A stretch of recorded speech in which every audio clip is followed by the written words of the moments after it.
May kayon padasen, iti na imas, ken. Sweet strawberry products, ijay, Mel, Pasalubong Center, ada iti. Special strawberry preserve, special strawberry jam, fresh strawberries, fresh strawberry salad, ken adapay iti pure red wines, bugnay and cherry, made in Bauco, Mountain Province. Mel, Pasalubong Center, Sangwanan, welcome to Strawberry Farm, KM6, Latrinat, Benguet.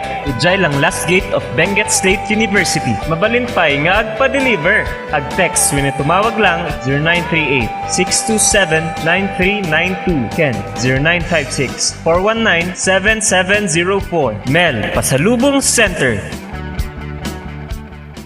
Hey, madalas ka bang pagod dahil sa trabaho?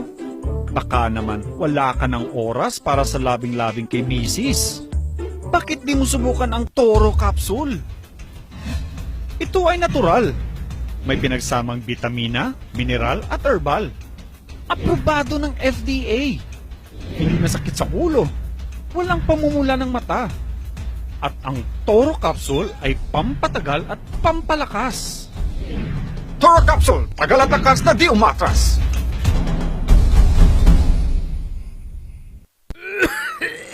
Dad, may RoboCuff tayo. Nak, mag-RoboCuff syrup na. RoboCuff! Sarap kasi! Orange flavor! Ano ba ito? Ang tigas ng ubo ko! Ma, RoboCuff kaagad. Dito sa bahay, basta't para sa ubo, lagi akong handa. RoboCuff kaagad. Sa ubong may plema, RoboCuff. Matigas na ubo, RoboCuff. Ubong may allergy, RoboCuff. Sa kahit anong klase ng ubo, RoboCuff na. Sa RoboCuff, talo ang ubo. RoboCuff. Sa unang simptomas ng ubo, mag-RoboCuff ka agad. Arrest the cough with RoboCuff. Mura at masarap na kainan bang hanap nyo? Yayain ang barkada at tara na sa Kanyao Cafe and Restaurant. Siguradong busog kayo sa mga masasarap na putahe dito. Swak sa bulsa at papatok sa mga panlasa nyo. Meron silang kiniing pesto, pork Mongolian, pork chop, chicken teriyaki, congee at tikman nyo din ang kanilang special pansit batil patong. Kanyao Cafe and Restaurant. Meron din silang iba't ibang klase ng wines tulad ng bugnay wine, mango wine, dragon fruit wine at marami pang iba. Pasyalan sila sa number 120 El de Luzon Building, San Roque, Baguio City. Malapit lamang sila sa Lourdes Grotto. Kanyao Cafe and Restaurant. Pwedeng dine-in, take-out at delivery. Para sa inyong deliveries, text o tawagan 0929-224-5160. Bisitahin din ang kanilang Facebook page. Ano pang hinihintay nyo? Tara na sa Kanyao Cafe and Restaurant. Naimas, nalaka, ken nalinis. Kanyao Cafe and Restaurant.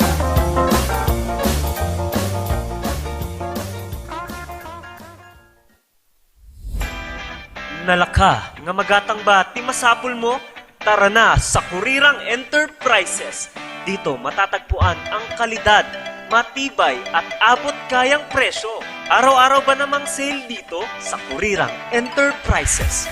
Meron silang cabinets, mga salamin, mga pang-opisinang upuan, tables, at marami pang iba. Kaya naman pag may nagtanong kung saan ang punta mo, sa Kurirang Enterprises. Meron din silang blankets, kitchenwares, speaker sets, at sports machines na pampasexy at pampaganda. Kaya naman kaibigan, tara na sa Kurirang Enterprises. Matatagpuan sa Abanao Street at Nagilian Road. Kaya naman kaibigan, sama-sama nating sabihin, Kurirang Enterprises. Sa panahon ngayon, dumadami na ang reasons to be stressed.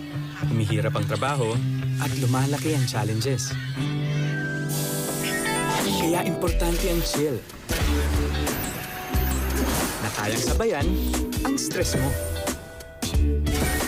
Embassy Whiskey. Its smooth, oaky flavor helps you unwind after a long day. Kaya relax, slow down, and chill muna tayo. Embassy Whiskey. Impact nga daw kakailians. At mga Car Ranger. Alam mo, si kaya na ngayong pandemya, kinakailangan nating mapangalagaan yung ating kalusugan naman. Indeed, sabi nga nila, health is wealth and we really need to protect ourselves. Ikaw ba, Kap, paano mo inaalagaan yung sarili mo? Alam mo si Kena, itong ating Pau de Arco Herbal Capsule naman, napakabuti po naman ito para sa pangangalaga ng ating kalusugan. So araw-araw tayong umiinom yan, lalo na sa pagharap sa ating programa. Ito yung iniinom natin para may parating natin ng mas maganda ang ating programa sa ating mga kababayan. Parehas pala tayo, Kap. Yan din yung gamit ko. Tunay nga na quality products ang offer ng Aldrich Corporation. Ano pang hinihintay ninyo, Kailians? Sabay-sabay nating pangalagaan ang ating kalusugan. Siyempre, Car Rangers, laban sa pandemya. Tunay na garantisado, Ito ang Pau de Arco. Mahalagang paalala, ang Aldrich Pau de Arco Capsule ay hindi gamot at hindi pwedeng gamitin panggamot sa anumang uri ng sakit. Ang ating oras alas 10, this is Ais na. Good morning na imbang agsaba. Gawi-gawi sa iwagat agyo-agyod. Maptang dyan nagsaba sa 11 kedidyo namin. At ito po mula inyong ka-RNG, ang inyong karadyo, Peter Mauawang Wasing. At ngayong araw ng Lunes, yung ating usapang medical naman at makakasama ko, ang ating nataraking doktor, Dr. Joe Orsua. Good morning. Good morning, Kap. Good morning po sa kanilang lahat. Kumusta po kayo? Kap, kumusta ka? Mabuti. Mabuti naman, no? Mabuti yan. Very reassuring, ika nga. Ikaw, Okay. kumusta ka na? Okay din. Life goes on, ika nga, Kap. Ginagawa natin yung trabaho natin bilang isang obstetrician gynecologist, sonologist, as a teacher. May mga online classes tayo. Tapos ito nga, may nag-invite sa akin yung Chowking para magbigay kaalaman sa pag-prevent ng yung mga basic knowledge lang. Tinanggap ko naman, Kap, dahil sa training mo na rin sa akin na magsasalita, ay wala na akong hinihindian ngayon. Tamo nag-epekto ng pagsalang-salang mo sa akin sa mga ganitong mga usapin, no? Ako nga pala nag-umpisa nito, no? Ikaw talaga. Kaya hindi ka makakalimutan sa buong buhay ka nga. Okay, at para sa inyong mga katanungan sa ating usapang medical, text po lamang yan sa 0999-3070-649 at sa ating mga viewers naman, comment lamang po sa ating comment section at sasagutin yan ng ating butihing doktor, mabait, pogi pa, o di ba? Yan, si Doc Joe Orsua. Pogi pa, no? Pero matanda na. Matanda na ba? Habang hinihintay natin yung mga katanungan naman ng ating mga kababayan. Doc, Yes, Kap. ilang taong ka ng doktor? Since I became a doctor in 1990, so mag-count tayo 31 years. Actually, I celebrated my registration in September 18. That's when I got my registration. Okay. I took the boards in August 1990. In July 16, 1990, nagka-earthquake, di ba? So we were there in Manila. So actually that time I submitted my application to UPPGH. I got the nerve to do it. I'm from Baguio, but I got the nerve to submit my application to have a training in UPPGH. Paglabas ko na ganun, biglang umuga yung LRT, 1990. Anyway, sorry na-divert ng konti. So tama ka, Kap. Ang tanong mo lang, iisa, no? I'm celebrating kasi nga, if you look at my PRC, September 18, 1990 ang registration ko, which happens to be my dad's birthday. Oh. Kaya hindi ko tuloy makalimutan. Okay yun. Yeah, So, oo. ang mga doktor ba nagre-retire yan o habang buhay na doktor yan hanggat buhay? Ang pagiging doktor ay ikaw lang ang magsasabi na nag-retire ka, Kap. Hanggat gusto mo. I know somebody sa San Carlos, 94 years old, nagpaka-doktor pa rin siya until na bago siya namatay. Pero doon sa mga ospital, Doc, ito ba may parang sa gobyerno, sa gobyerno ang retirement dyan, mga 56, ganon, 60. Sa ospital ba walang ganon? Yung to practice medicine, nobody can deny you of that, Kap.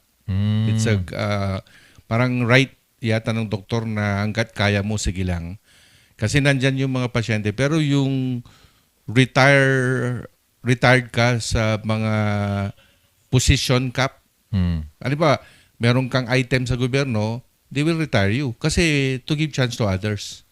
Sa gobyerno? Sa gobyerno. Even sa, for example, may isang university, they really retire you as a teacher when you reach 60. Kasi yun ang retirement age ng, for example, SLU, to be more exact. Whether you like it or not, as a teacher, as yung position. Pero SLU cannot tell me that I should retire at 60 as a doctor. Nobody can tell me that. So pwede ka pa rin mag-practice, ano? Of course, I Hanggat gusto mo. can. In fact, sinabi ko nga, Kap, na as a sonologist, no, when I say sonologist, ako po yung ultrasound subspecialist. I think yun ang correct term sa amin ngayon. They're asking us to correct that we are a subspecialty in obstetrics and gynecology. For as long as I can do the ultrasound, Kap, magbabasa pa rin ako ng mga baby para alamin kung anong position nila. Yung trabaho ng ultrasound, subspecialist, Kap. Tapos sa babae, i-ultrasound ko sila para makita kanilang ovaryo, mattress, kung meron silang tumor, cyst, at kung ano-ano pa. Basta concerning sa babae. Ano to, Doc? Ito ba bata ka pa lang? Ito ba yung naging ambisyon mo maging doktor? To tell you honestly, ang parang hilig ko noon maging architect. Kasi parang gusto ko yung building, no? Pero nung nakita ko ang pangit kong mag-drawing, baka pangit yung magawa kong mga mga building. Hindi. And then sabi ng lolo ko at the age of, probably I was grade 3. At that time, yung lolo ko nasa Canada siya, nag-abroad sila. Syempre, nasa abroad siya, ibig sabihin parang tumaas yung tingin mo sa kanya kasi napunta siya sa isang first world o marami sa experiences. Saka ang mga auntie ko noon that time, puro nurses. So, so sabi niya, Apo, kunin mong kurso.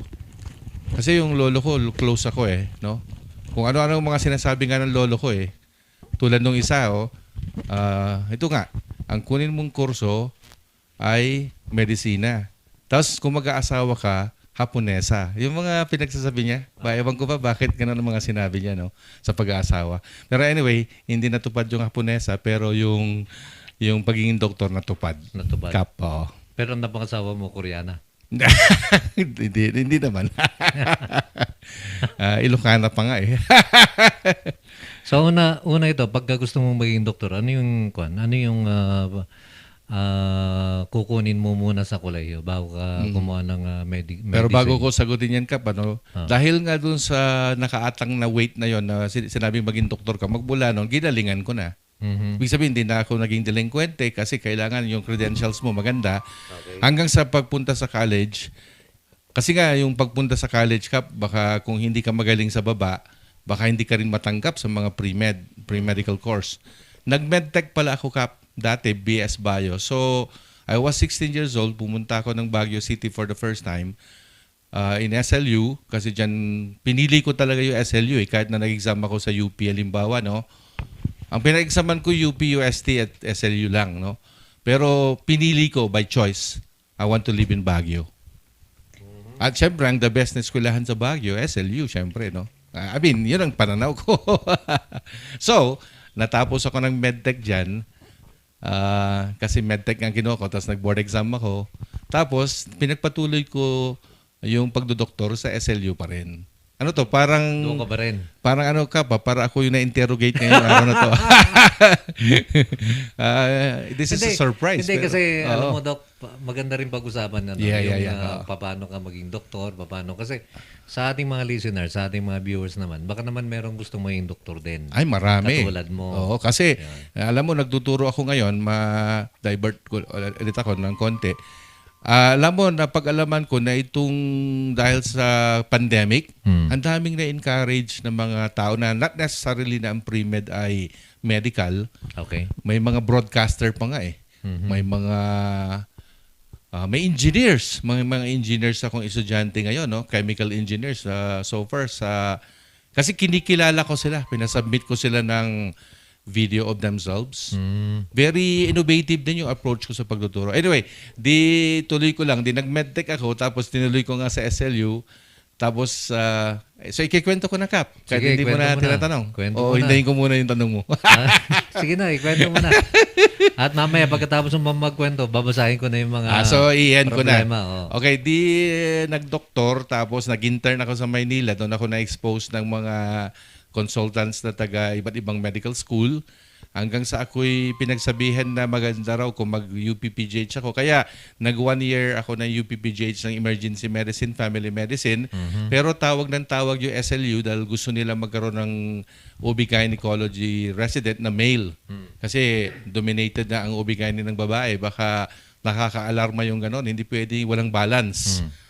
Kaya dapat may male talaga. No? Ngayon, di natapos ako ng OB, pumasa ako ng specialty boards ko, hanggang sa naisip ko na may mga nangyayari sa pasyente namin na kailangan yatang mag-OB-GYN ultrasound. Okay. So nag-subspecialty ako, Kap, ng OB-GYN ultrasound, at ako yung una rin natanggap sa UPPGH ulit na nag-fellowship sa buong North Luzon. Ako yung original na nag-fellowship talaga ng OB-GYN ultrasound. Kaya nung nag-rotary ako, Kap, yun ang sinabi kong title ko, na ako yung una na male na OB-gynecologist na nag-subspecialization ng OB-gyne ultrasound sa Premier University of the Philippines. So, Yung sa medicine, Doc, pagka-graduate mo ng medicine, di ba board ang kasunod Yes. nun? Oo, no. After ng board mo nun, pwede ka na mag-practice? pwede ka nang mag-practice, ang tawag nyo, General Practitioner, Kap.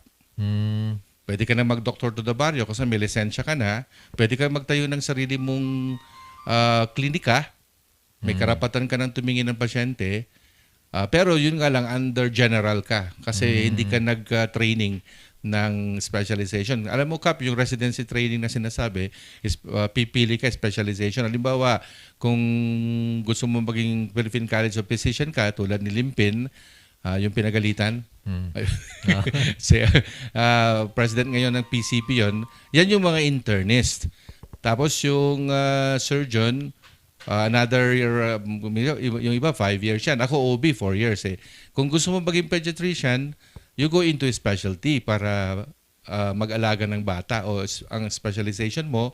And then after that, you go into subspecialization. Ano yung sub? For example, Kap, yung sa mga internist, ang sub nila pwedeng pulmo, puro baga lang.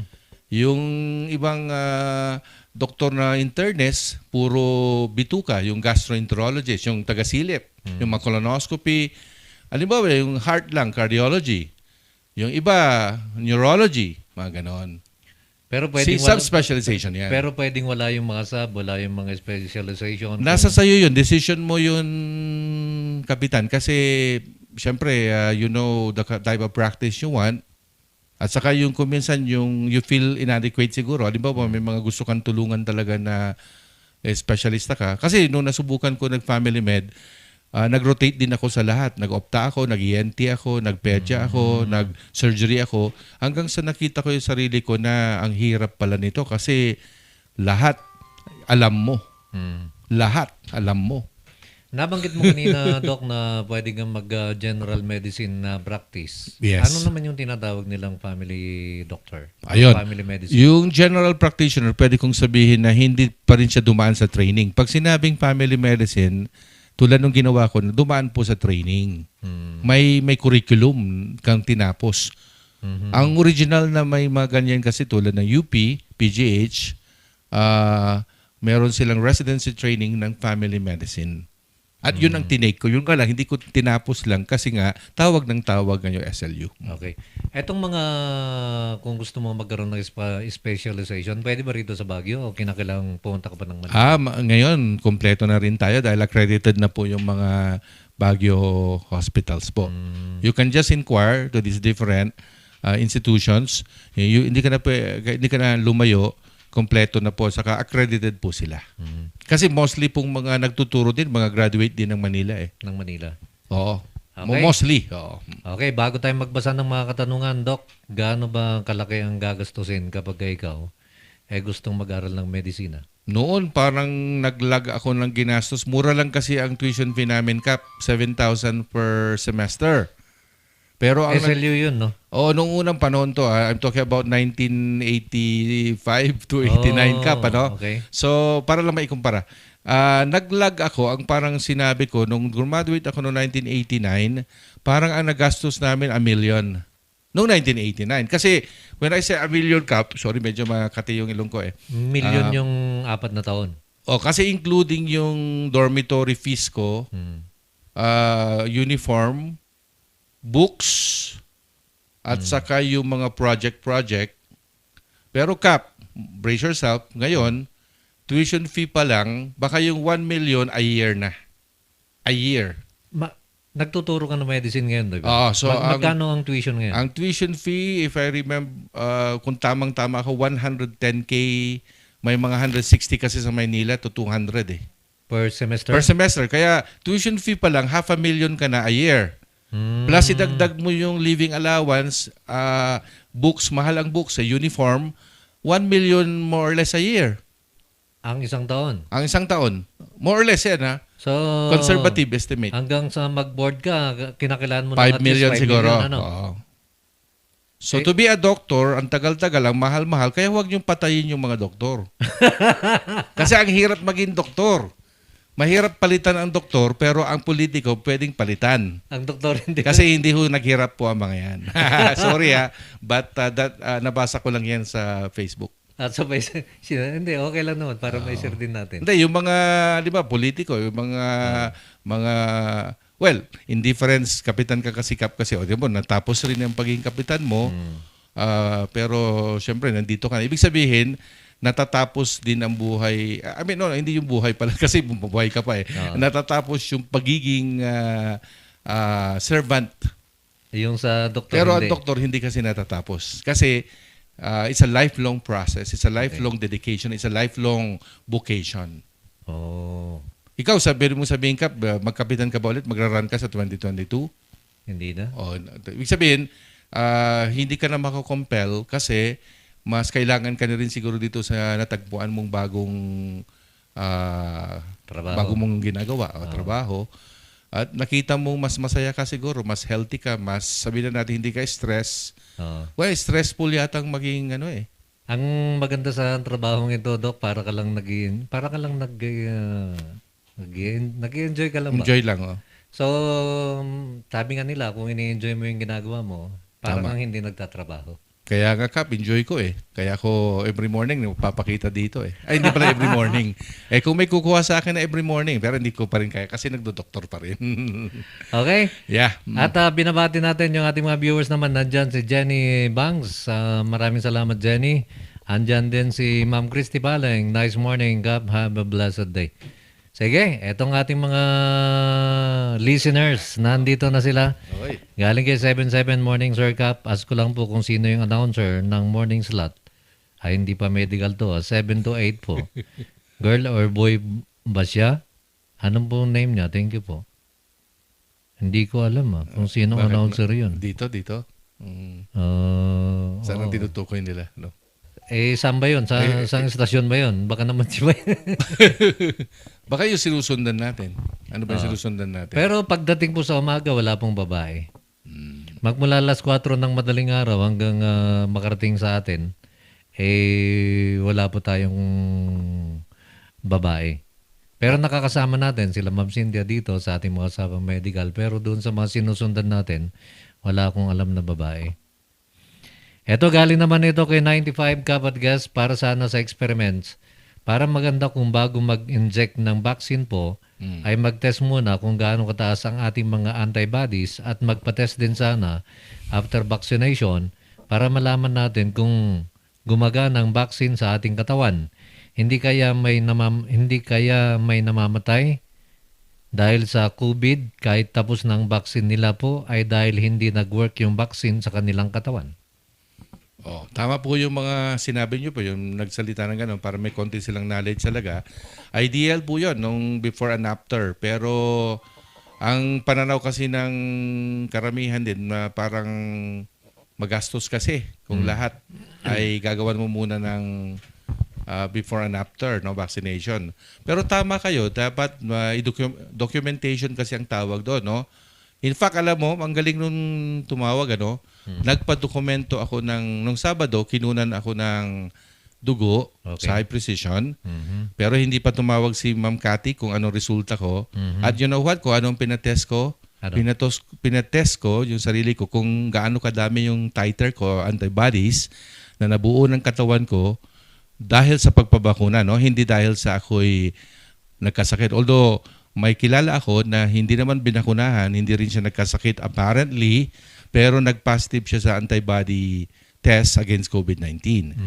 Now, yung isang tinuran nila, pwede bang mamatay isang tao pa rin o magkasakit ng COVID? Yes. Kasi minsan may mga weak antibodies, hindi siya enough. Saka may mga balita nga na kaya kailangan na natin ng booster shots. 6 months lang yung efficiency. Kumbaga sa efficiency. So efficient ka lang sa first 6 months magmula nung nabuo ka. Pero after that, pwedeng wala ka na. Inutil ka na. Pwedeng gano'n, no? So, yung antibodies natin, which is antibodies, is a protein. It's a chemical, kumbaga, hindi siya cellular. Hopefully sana maganda kung yung cellular mo pwede nang patayin yung COVID, ano? Pero ang punto ng vaccination is basically humoral immunity. Humoral means antibody production. So, kailangan pa natin ng maraming study para ipatunay na ang antibody na na-produce ay talagang tunay na sundalo laban sa COVID-19, hindi lalamya-lamya na isang sundalo. Gaano katagal ito, Doc, itong vaccine na ito? Gaano katagal ang epekto nito sa ating katawan? Isang taon? May nagsabi na ang nabuo nating antibody, 6 months yung the best. Pero baka kulang-kulang sa 1 year. Kaya nga, to tell you honestly, there are some doctors who are already talking about, or in fact, the government is already talking about the 3rd dose. Kasi kailangan ng segundahan o hindi lang segunda, terserahan para makabuo na naman yung katawan natin ng mga sundalong matatapang. Okay. May tanong nga pala sa akin last week, buti naalala ko ngayon. No? Yes, Cap. Yung nagtatanong, siya na-COVID. Okay. Ngayon, gumaling na siya. Okay, very nice. Ilang araw, ilang buwan bago siya pwede magpabakuna? Ganito, kung gusto niya muna, dahil yung contrary to what yung nagtanong, no? 2 weeks after being sick, you can test your body if you produce an antibody against it. Okay. Now, if mataas, then probably pwedeng i-delay mo muna yung bakuna mo. Kasi to answer that question, no? As a doctor, in my opinion, you could get that vaccine pag 2 weeks after or kung malakas ng katawan mo. Kasi ayaw din nating ibigay yung vaccine just to make sure na malakas ang katawan mo at pag nag-responde siya, kaya niya. Hindi yung weak ka tapos binigyan ka ng vaccine.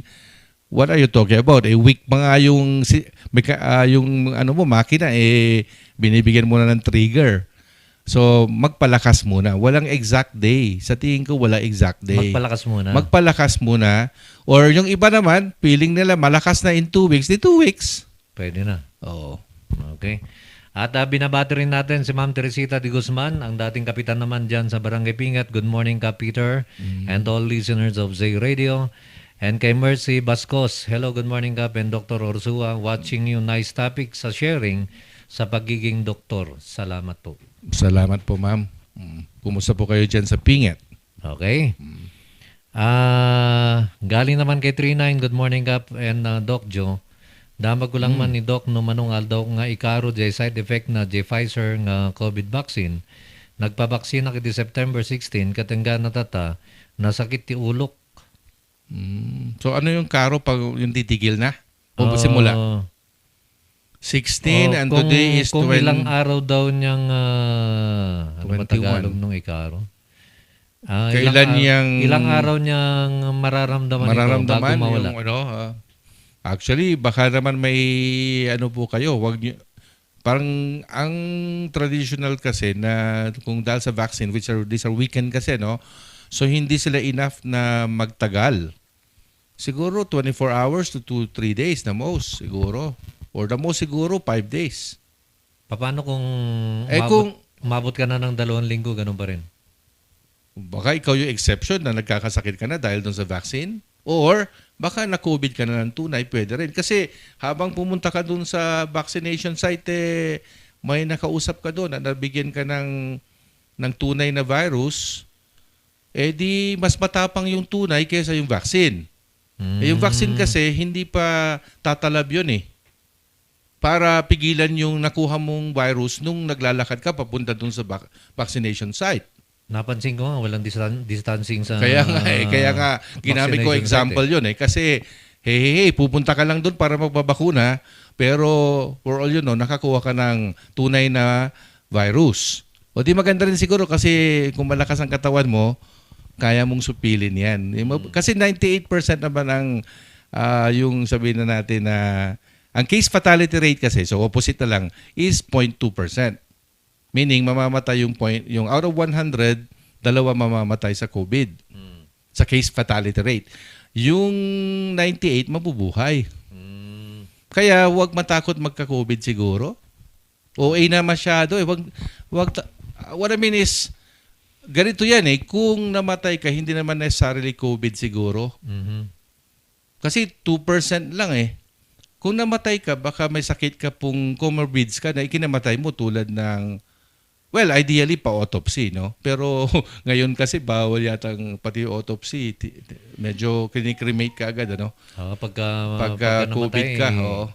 So, hindi tuloy nalalaman na ang kinamatay mo ay nagpalya pa lang heart mo o kaya na-stroke ka or... Dahil ang tao pwedeng mamatay pa rin ng iba-ibang sakit. Wag naman puro COVID lang. Baka mas nakakamatay pa nga ang AIDS eh.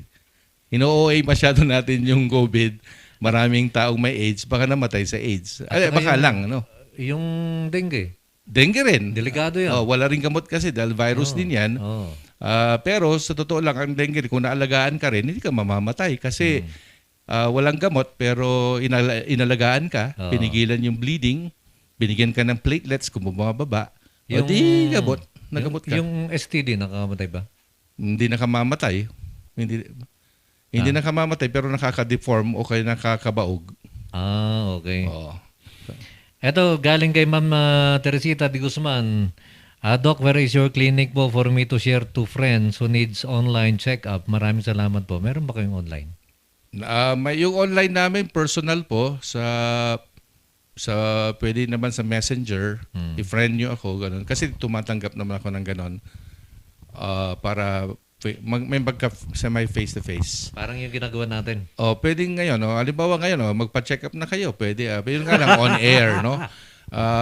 Pero ideally, maganda rin yung kasi saliksikin ng doktor. Maraming tanong kasi bago maka-arrive sa diagnosis, di ba? Yung isa sa mga naging segment namin pag Tuesday, yung itanong kay Doc Jose.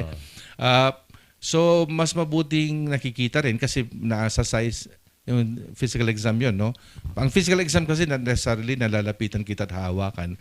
Pwedeng naglalakad ka pa lang, physical na kita. The way you walk, the way your body language. So yun. Pero kung gusto nila ng face-to-face, high precision lang, diagnostics. Pero every Saturday lang ako, sorry. Anong oras? 10 to 3 lang. Kasi all the rest, online classes po ako. Ito, radyo. Pag nakapag-radyo na ako, Kap, I'm done with the whole day. I'm happy. Parang check-up na to Oo, nagawa ko na yung responsibility ko as a doctor din. Di ba? Okay, Doc. Galing kay 1-8 naman. Good morning, Kap and Doc. Damagang man, apay nasakit idi tilala muna. Tata medyo sumakit man ang tilapayag ko. Muna-una, lalamunan. Tapos later on, naapektuhan ng tenga. May interrelationship kasi po yung throat sa lapayag. In fact, dun sa pagsaliksikin yung throat natin, may butas dyan, yung tragus. Papasok po yan ng tenga. Ito, para mapatunayan kung totoo ang sinasabi ko, pag nilinis nyo ang tenga nyo, hindi ba inuubo kayo kung minsan? Kasi na-touch yung Arnold's nerve, ang tawag, no? So, yung Arnold's nerve, na-irritate yun, kaya naglilinis ka na ng tenga, inubo ka, no? Now, pwedeng ganun. Nagsimula ang infection mo sa throat, sa tonsil, sa tonsilopharyngeal area, sa larynx. Lahat ng pinagsasabi ko na yun sa may dito, wall ng no? Sa may throat area. Nandun yung butas papuntang tenga. Minsan yung otitis media dahil pag hindi ginamot ng antibiotics yung naunang antibiotic ng unang infection mo, lilipat na po or pupunta na yung parang paano ba iwaras yung Tagalog ay Ilocano, yung ililipat niya o maapektuhan pati tenga, kaya nabibingi ka kasi nag-i-inflame, masakit, and then worse, may lalabas na rin na luga, yung nana. And then, ayun na, masakit. And then, worse is again, pupunta na sa mastoid. Kaya minsan yung ambaho talaga, yung pupunta na dito sa buto. Alam ko, yung ENT namin, pag mastoiditis, kasi parang bulok na bulok yung buto. Tignan mo yung nagsimula lang sa throat, pumunta ng tenga, tapos ngayon pati yung ulo na yung mastoiditis. Okay, ang ating oras alas 10:45 na, galing naman kay 83. Kapapay no kano sakit nga gallbladder kan appendicitis. Ket masabol bang operahan nga dagos? Awan ba ti alternatibo nga agas? Ang appendicitis po, kung hindi mo yan operahan, puputok, kakalat sa buong katawan, mamamatay ka po sa sepsis. Kaya wag na po tayong mag-adventure ng kung ano-ano. Pag sinabing appendicitis, may proof naman, may CBC, may inflammation, at pag pumutok po yan, talagang lumala ka pa, naging komplikado, no? Yung gallbladder, baka pwede pang maghintay, hindi ko naman sinasabi alternatibo, or medical approach. Tulad ng Rowatinex, yung Rowacol, may mga medical approach sa gallbladder stone. Kagaya din ng kidney stone, if I may add, may alternatibo, hindi na inooperahan yan, ini-SWL, yung extracorporeal lithotripsy. Yung parang, kumbaga, boulder ng rock, dinidinamita nila, sasabog, dadaloy na lang sa ilog. Ganun na ganun din sa kidney. Pinapasabog, magiging sandy, sasama sa ihi. Yun nga lang, sandy yung feeling. Yung yung sa may urethra mo, parang, uy, may buha-buhangin sumabog nga. Tapos minsan dumudugo pa. Ay, ganun. Kasi yung boulder, parang imagine mo yung boulder na rumarga sa may ilog. Tapos inaano niya yung wall ng ilog. Siyempre, ito katawan to hindi naman dudugo yun. Pag sa ilog naman, pwedeng ma-scratch yan lang, scratch. Okay, at binabati din natin, Doc, ang ating busy gobernador naman ng Benguet. Nanonood naman sa atin na Vice Governor Johnny Diwaswagis. Si Gobernador Diclas, kaibigan natin yan. Baka nakikinig pero hindi nanonood. Estudyante ko ba? 1997 kasi ako nagturo sa SLU. Kaya estudyante mo si malamang naging Dr. estudyante Diclas. ko ba? Si Dr. Gobernador nyo ngayon, no? Oh. So that's the beauty of being a teacher, You can say, estudyante ko yan dati. Di ba? Oo nga, no? Yung estudyante mo naging governor. Yes, ang galing, Oo. Wow. Amazing, no? At ang ating oras alas 10:47 na, ito muna sa ating mga sa ating mga kapartner naman. Nandiyan ang ating BBS Colleges. Ang ating BBS Colleges ay accredited naman ng DOTR para sa driving school at may package po sila para sa theoretical at practical driving courses. Theoretical driving course is a 3-day seminar from Monday, Tuesday, and Wednesday, starting 8 o'clock in the morning to 2 o'clock in the afternoon, while 8 hours PDC is scheduled including night driving. BBS College's maneuvering site is located at Longlong, Pugis, La Trinidad, Benguet. Free shuttle for PDC is provided magmula po sa kilometer 5 papunta po sa maneuvering site.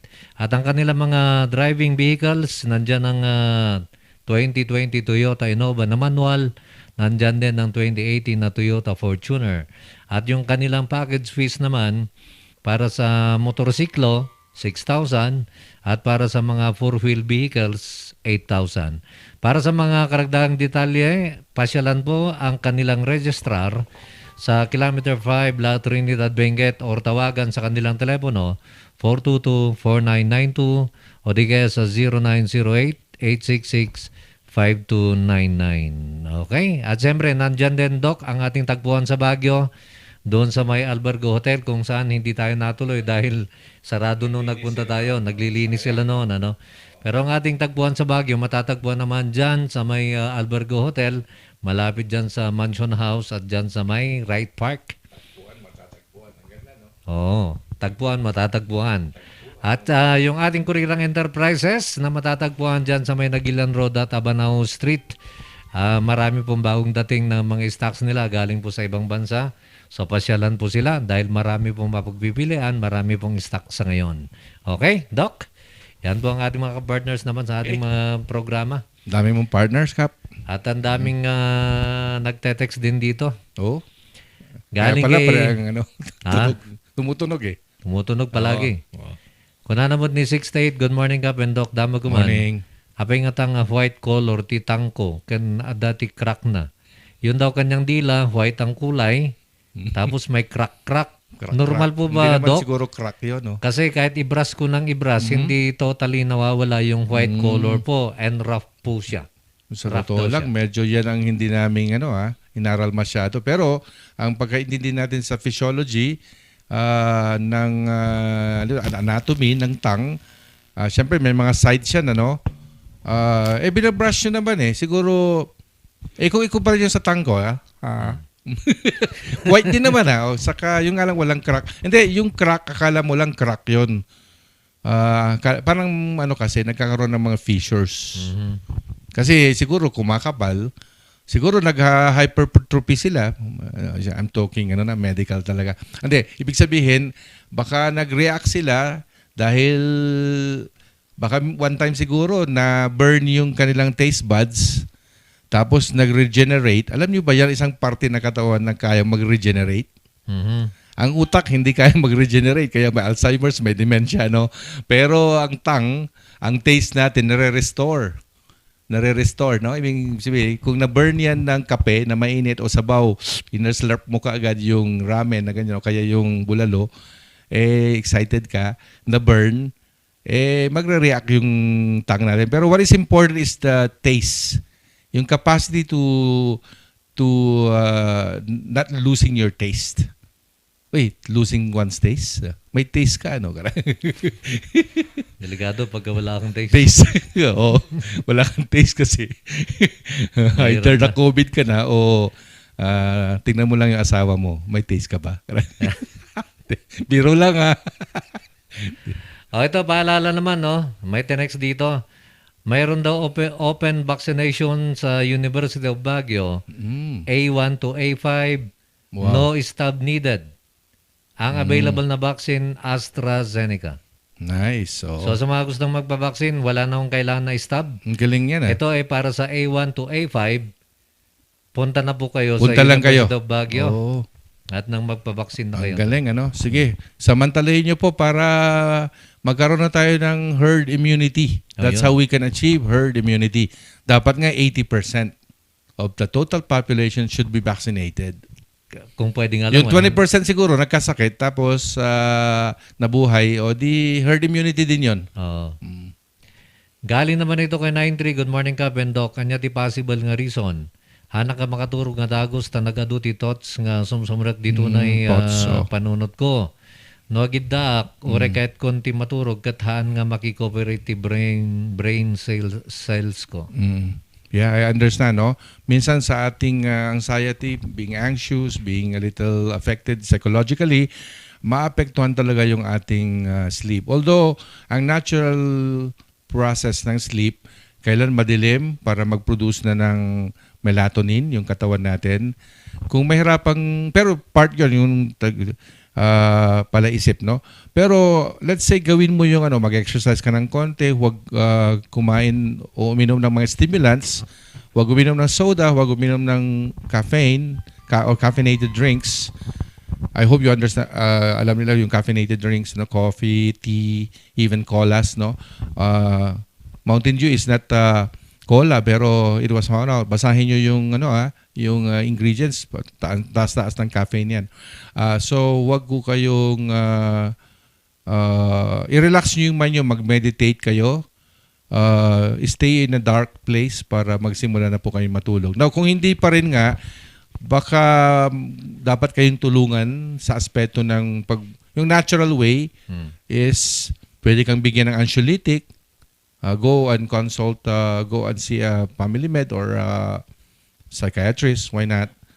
Para mabigyan ka po ng pampatulog na yung mga mabababaw lang muna, yung Supiclone or yung mga Stilnox. Pero RX, mga yan hindi pwede. Kahit mini-mention ko, kailangan isulat ng isang doktor yan, no?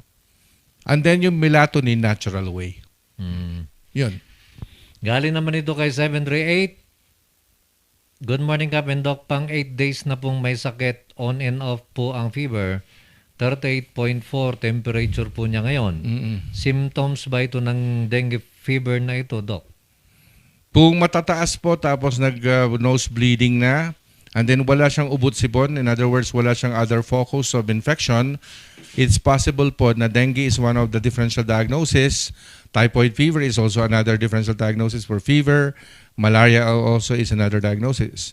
Although, ang final na say kasi, hindi lang sa history at PE, kundi dapat ma-laboratory kayo. Halimbawa, dengue dot, type dot, or malarial smear will tell us all. In other words, laboratory ang makapagsasabi po. Pero 8-day na kaya ma-prolong na yan. Kung dinudugo yan, ang nose, malamang dengue ho yan.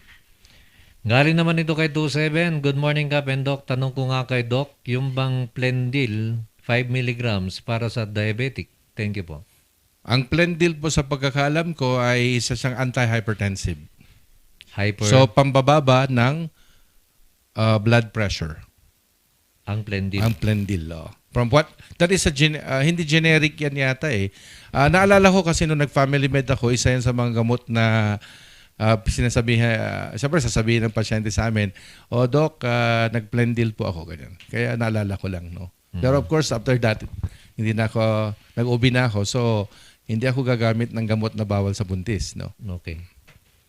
At galing naman kay 222, Doc, lagi ako umiinom ng Lagundi at Tamsulusin.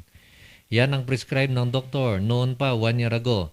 Di ba makakasama sa kidney ko? Takot ako punta ospital, baka sabihin COVID. Senior po ako. Kung may indication po, huwag niyo pong alalahanin yung kidney niyo for as long as nagfa-function siya well.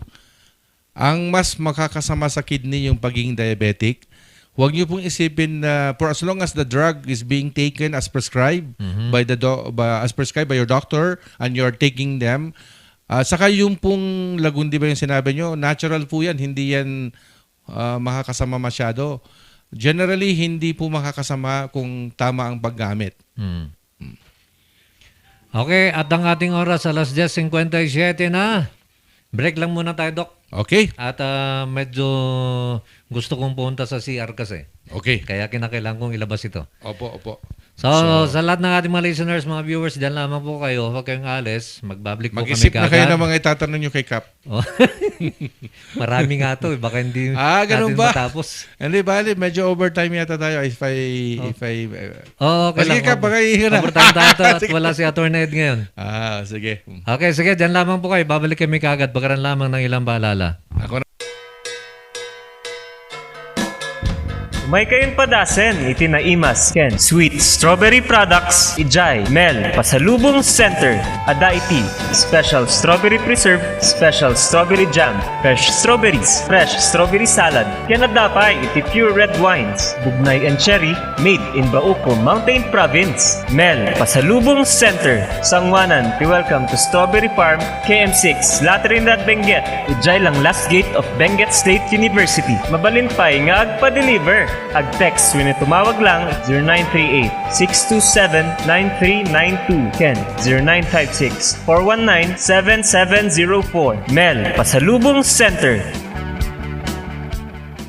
Hey, madalas ka bang pagod dahil sa trabaho? Baka naman wala ka ng oras para sa labing-labing kay misis. Bakit di mo subukan ang Toro Capsule? Ito ay natural. May pinagsamang vitamina, mineral at herbal. Aprobado ng FDA. Hindi masakit sa ulo. Walang pamumula ng mata. At ang Toro Capsule ay pampatagal at pampalakas. Toro Capsule, tagal at lakas na di umatras.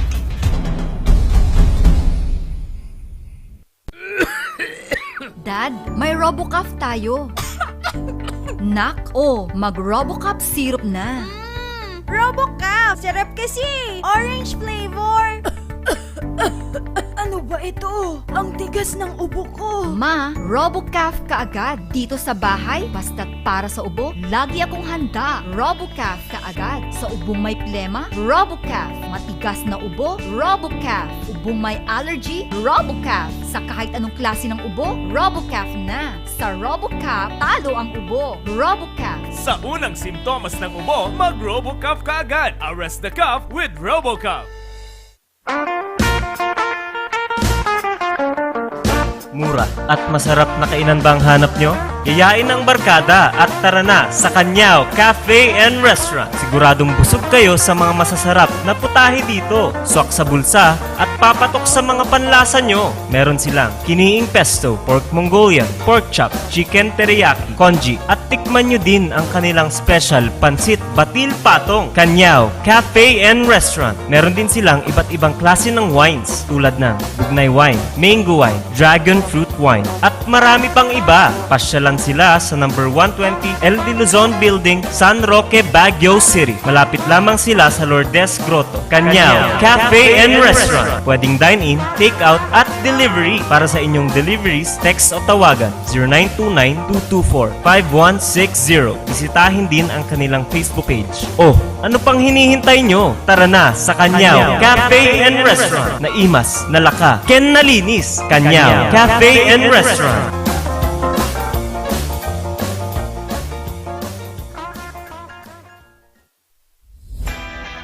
Nalaka, nga magatang ba ti masapul mo? Tara na sa Kurirang Enterprises. Dito matatagpuan ang kalidad, matibay at abot kayang presyo. Araw-araw ba namang sale dito sa Kurirang Enterprises?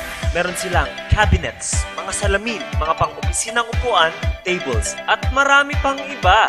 Kaya naman pag may nagtanong kung saan ang punta mo, sa Kurirang Enterprises. Meron din silang blankets, kitchenwares, speaker sets, at sports machines na pampaseksit pampaganda. Kaya naman kaibigan, tara na sa Kurirang Enterprises. Matatagpuan sa Abanao Street at Nagilian Road. Kaya naman kaibigan, sama-sama nating sabihin, Kurirang Enterprises.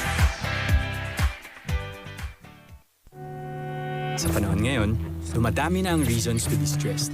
Humihirap ang trabaho at lumalaki ang challenges. Kaya importante ang chill. Na kayang sabayan ang stress mo. Embassy Whiskey. Its smooth, oaky flavor helps you unwind after a long day. Kaya relax, slow down, and chill muna tayo. Embassy Whiskey.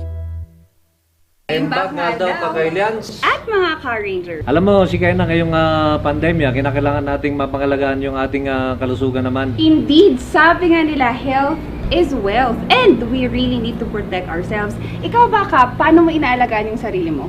Alam mo, si Kaya na itong ating Paudiarco Herbal Capsule naman, napakabuti po naman ito para sa pangangalaga ng ating kalusugan. So, araw-araw tayong umiinom yan, lalo na sa pagharap sa ating programa. Ito yung iniinom natin para may parating natin ng mas maganda ang ating programa sa ating mga kababayan. Parehas pala tayo, Kap. Yan din yung gamit ko. Tunay nga na quality products ang offer ng Aldrich Corporation. Ano pang hinihintay ninyo, Kailians? Sabay-sabay nating pangalagaan ang ating kalusugan. Syempre, Car Rangers, laban sa pandemya. Tunay na garantisado, Ito ang Pau de Arco. Mahalagang paalala, ang Aldrich Pau de Arco Capsule ay hindi gamot at hindi pwedeng gamitin panggamot sa anumang uri ng sakit. Ang ating oras alas 11:03 na at kayo pa rin nakikinig naman, nanonood ng ating usapang medical. Kasama ko pa rin ang ating doktor ng bayan, Dr. Joe Orsua. Pero bago yan, Doc, meron muna tayong balitang national dito. Ito, confirm na to, Doc. Ang ating senador, Manny Pacquiao, ay tatakbong presidente. Okay? Tatakbo sa pagkapangulo sa halalan 2022 si Senator Manny Pacquiao matapos niyang tanggapin ang nominasyon ng kanyang mga kapartido sa PDP laban ngayong linggo. Idinaos ngayong linggo ang National Assembly ng paksyon ng PDP laban na kinabibilangan ni Pacquiao at ni Senator Aquilino Coco Pimentel III. Unang nag-nominate kay Pacquiao si Feliz Rangel na 1980s pa membro ng partido, sinundan ito ng iba't ibang chapter at rehiyon. Sa kanyang talumpati, Humugot si Pacquiao sa kanyang dinanas na kahirapan para sagutin ang mga nagtanong sa ano ang magagawa o maiaambag niya sa bayan. Nagbanta rin si Pacquiao sa mga kurakot sa gobyerno at humingi ng suporta sa publiko. Nanindigan naman si Pimentel na anuman ang mangyari, si Pacquiao ang pambato ng tunay na PDP laban. Bago ang nominasyon, nagparinig din si Pimentel sa PDP Laban faction ni na Energy Secretary Alfonso Cusi. Ayon kay Pimentel, lalaban sila sa mga hijacker ng partido.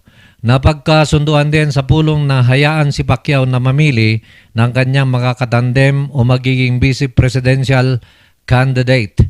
Ipinasa na rin ang tungkulin kay Pacquiao para kumpletuhin ang senatorial slate. Kabilang sa senatorial lineup si dating Eastern Samar Governor at Senate Secretary Lotgardo Barbo na inihalal bilang Vice Chairman ng partido. Yan po ang ating balitang nasyonal ngayon sa ating oras na alas 11:05.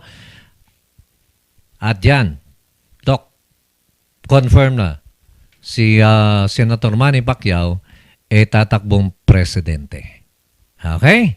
Maraming salamat po sa inyong lahat.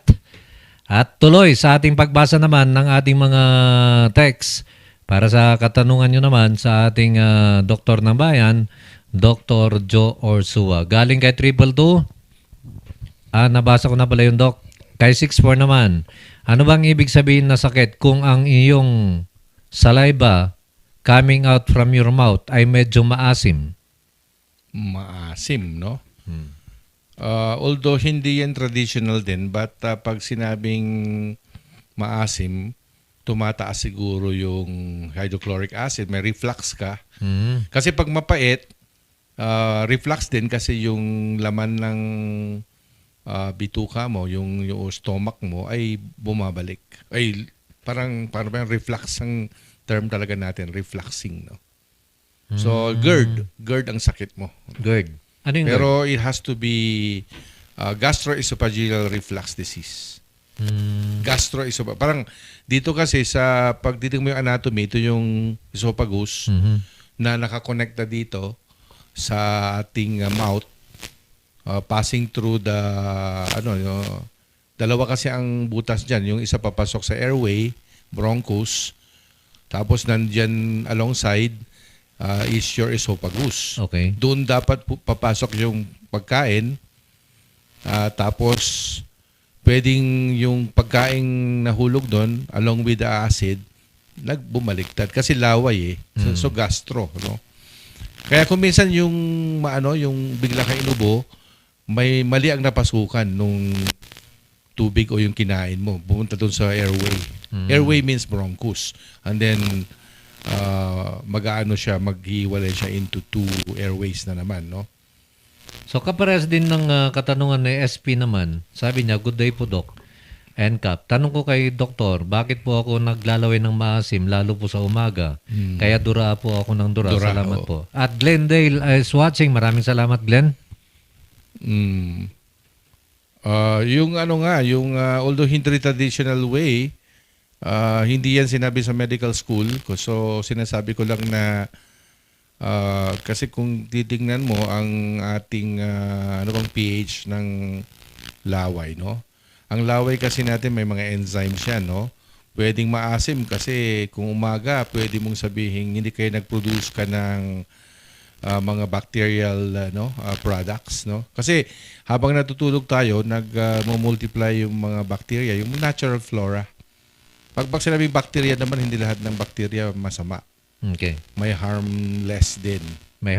Tulad ng mga lactobacillus, no? Yung halimbawa sa okay ka ba yan, mga ganon, no? Mga probiotics. Okay. Ano sinasabi? At galing naman ito kay 33, Blessed Morning Cup and Doc. Tanong ko po kung ano ang normal na BP ng isang senior na katulad ko. 62 years old na po ako at in good health naman ako. Pero nung nagpabaksin ako last August, kinuha ang BP ko 140/90. Sabi ng doktor, okay lang daw yun sa edad kong 62. Nagtaka ako kasi di po ba mataas na ang 140/90? Hindi naman po ako nahihilo at hindi sumasakit ang ulo ko. Ang ulo o batok. Thank you for the reply. Ang pamantayan ngayon, ang 140/90, high blood po yan, mild hypertension. At 140/90. Kasi Okay. ang normal talaga, kahit matanda, bata, matanda ka na senior, 120/80.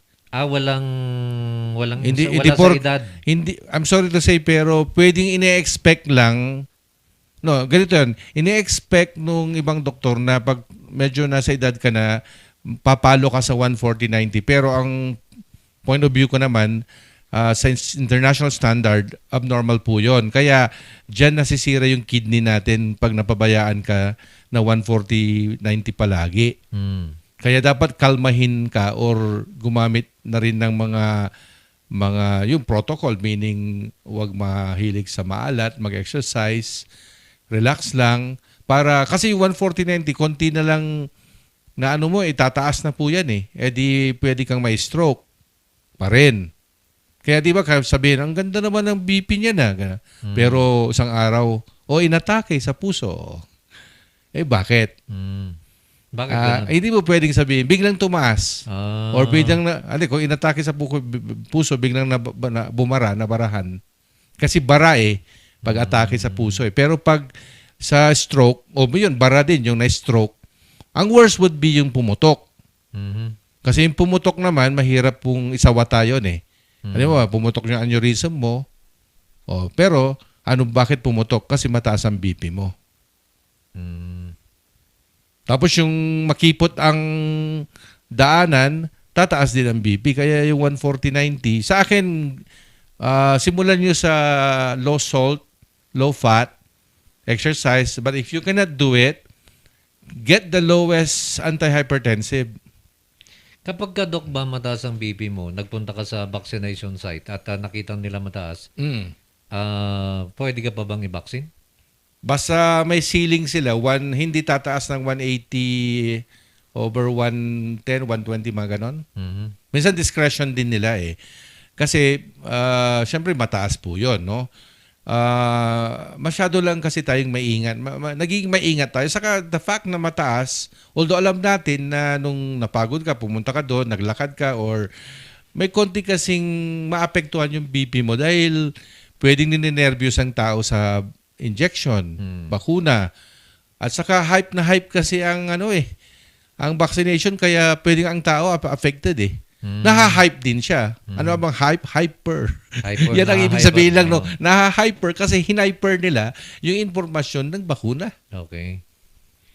At galing naman ito kay 35. Good morning, Doc and Cap. Mga magkano kaya ang gastos sa pagdodoktor? Salamat po. Mayroon ng interesado. Pakiulit nga natin, Doc. Kung ngayon. kung sasabihin nating ang gastos mo po 1 million a year, mga 5 million na po. Pero may inflation tayo Kaya kung magsisimula ka pa lang ngayon, baka 5 million. Pero kung 5 years from now pa, yung medicine cost of yung proper medicine, hindi ko pa kinumpute yung 4 years na pre-medicine. Wala Kasi pa bago ka maging doktor, pre-med ka muna. So another million to 1 to 2 million siguro yon. Kasi mahal din ang nursing kung ang pre-med mo nursing. Oo nga, no? Halimbawa, Ano ba yung mga pre-med? Nursing, biology, medtech? actually, basically ngayon lahat pwede nang magdoktor kahit na sinong, basta BS course. Kahit na political Bachelor's. science? Pwede. Okay. Basta, nung nag-a-apply ka, may checklist, mayroon kang dagdag. Halimbawa, nag-summer ka for zoology, pero syempre may prerequisite yung zoology 1, zoology 2, and then mga science. Depende sa medical school din yan. May mga ibang medical school, tanggap ka kaagad kahit na siguro Pwede naman, bakit hindi? Kasi ang pagiging doktor naman is both art and science May entrance exam yun, no? And math. Magte-take ka ng National Medical Admission Test, yung government instituted exam. And then, kung anong score mo, makikipaglabanan ka na naman. Halimbawa, may isang medical school, hindi sila tumatanggap ng below 90. Hindi ka na doon. Kasi ang grade mo sa NMAT, below 90. Halimbawa, yung mga medical school dito sa Baguio, mataas ang standard. Kung yun ang yardstick nila, yung NMAT, maglalagay sila ng ceiling. Ang ceiling, ibig sabihin, kung nag-a-apply ka tapos you are below 80, halimbawa 80 ang cut-off nila. Depende kasi, kaya what I'm trying to say is depende. So taasan mo yung NMAT mo para mapunta ka sa magagandang eskwelahan na nangangailangan. Competitive kasi ang entrance din. Yung pag-enter ka ko. Halimbawa, 500 kayo, kukunin lang 165. O di malamang magiging masisipa ka. So, pumunta ka doon sa medical school siguro na hindi pa masyadong astringent yung kanilang pagpili ng kanilang estudyante, no? Yun. Okay, Doc. Galing kay 5-6 naman ito. Hello, Kapkan Doc. Doktor ka ba? Kat masabol nga nalaying. Adagamin ka nakak nga nalaying. Kansi kasinsin na manibod elementary, first honor, ang gana second, ang kan second. Kat doktor ti kayat da nga tatang grade 11 da. Doktor daw ang gusto nila kunin. Grade 11 sa kasalukuyan. Kinakailangan daw ba na ikaw, honor student, matalino ka? Traditionally, napatunayan mo na yung sarili mo, na studios ka, meron ka ng credentials na masasabi mo sa pamilya mo na karapat dapat ka kasi baka naman malugi lang sila kung magbulakbol ka lang. Or, kasi yung katalinuhan naman pwedeng, kung masipag ka, magiging doktor ka. Hindi naman kailangan super talino. Syempre, traditionally, yung mga nagme-medicine talaga, yung mga number 1, number 2, number 3, yung may honor sila at honor student. Pagka tinanong mo nga sa pre-med pa lang, lahat ng buong klase mo, honor student lahat eh. Pero kung nagbago buhay ka sa kolehiyo, naging motivated ka, walang imposible. May scholarship ba ang medisina? Meron din yung mga Nelly Kellogg Scholarship o kaya yung gobyerno ngayon nagbibigay ng scholarship ka pa. Kaya kahit halimbawa may mga gustong maging doktor dyan, alamin nyo po yung scholarship program ng gobyerno. Marami pong ibinibigay dahil kailangan nga ng bansa natin ang maraming doktor. Oo, lalo na ngayon. Oo, kasi marami na rin mga, alam nyo na, nagre-retire, namamatay, forced retirement. At saka marami na ring self-retirement, yung nagdesisyon na wag mag-retire na rin kasi dahil sa sitwasyon pandemic. Pero pag matapos ng pandemic, I'm sure babalik yung mga yon. Kung passion mo kasi ang maging doktor, Kap, walang makakapigil din sa'yo eh. Galing naman kay 88, diplomate doctor po ba si Doc, sabi niya. Ano yung diplomate? Diplomate po ako ng Philippine Obstetrical and Gynecological Society. Ito po yung aming hindi lang diplomate, fellow po ako ng Philippine Obstetrical and Gynecological Society. Fellow din po ako, ako ng, yan tuloy, natanong ng Philippine Society of Ultrasound, OB-GYN Ultrasound, OB-GYN Ultrasound. Ito yung subspecialty ko. So, fellow din po ako, or diplomate, yung gusto nyo sabihin, yung board certified. And then, na-invite po ako maging fellow ng Philippine College of Surgeons. Kaya, na at one time naging fellow din po ako sa Philippine College of Surgeons. Kung ang pag-uusapan, certified family physician, pero ang susunod dapat sa certified, kung mag-exam muli ako, pero isupay, ang dami na po, kaya hindi ko na po pinursu yung diplomate sa family medicine. Doktor din ba ang napangasawa mo, Dok? Oo, isa siyang anesthesiologist. So hanggang ngayon, nag-ano pa rin? Nagdodoktor siya, anesthesiologist siya dyan sa Subic. No? Sa Subic. Yeah. Kay Sixto naman, good morning Idol Cap at Idol Doc, listening here at home, quarantine. Sabi ni Summer, magpagaling ka Summer? Magpagaling ka, no? Yan ang sabi ko nga sa'yo, makinig ka lang magtanong ka. Kung ano yung mga nararamdaman mo dyan, na kailangan mo ng mga konsultasyon o kaya assurance at magdasal ka. Okay. Kay 77 naman, Kap, dyan po sa 98.7, yung tanong ko kanina, kasi di ko po alam kung girl or boy siya. Kung umaga po na programa, boy yon, lalaki. Kasi wala po kaming babae sa umaga. Kay 95 naman, good morning sir, ask ko lang po kung anong best course of action to take if irregular po ang period o menstruation, like at most 3 times a year. I'm 19 na po and I was 14 po nung nag-start ako na mag-irregular menstruation. Thank you po. God bless. Stay safe po. Okay. You are 19, so you must already be an adult. Dapat you should we should expect that your menses should be normal. And what is normal? At least once a month. Kung 3 times a year, of course hindi kita nakikita. Kaminsan pag nakikita ko, nasa size up natin yung ma-assess natin yung weight mo, and then later on, if somebody is married, you could also assess fertility issue, no? Of course, you only presented yourself as having irregular mens. The best way is to, kasi 19 ka na, pwede kang alamin natin why. There's a way of knowing that by doing ultrasound, for example. Or kung ayaw mo namang magpa-ultrasound for some reason, halimbawa virgin ka pa, so ayaw mo pang may papasok sa'yo na mga gadget or yung transducer, then pwede naman tayong mag-trial treatment. Pwede kang subukang gamutin ng mga hormones. Yan. Ibig mo sabihin nito, doktor, kapag ka virgin, hindi pwedeng kalikutin? Kung mga ganun lang naman ang problema, pwedeng i-delay muna.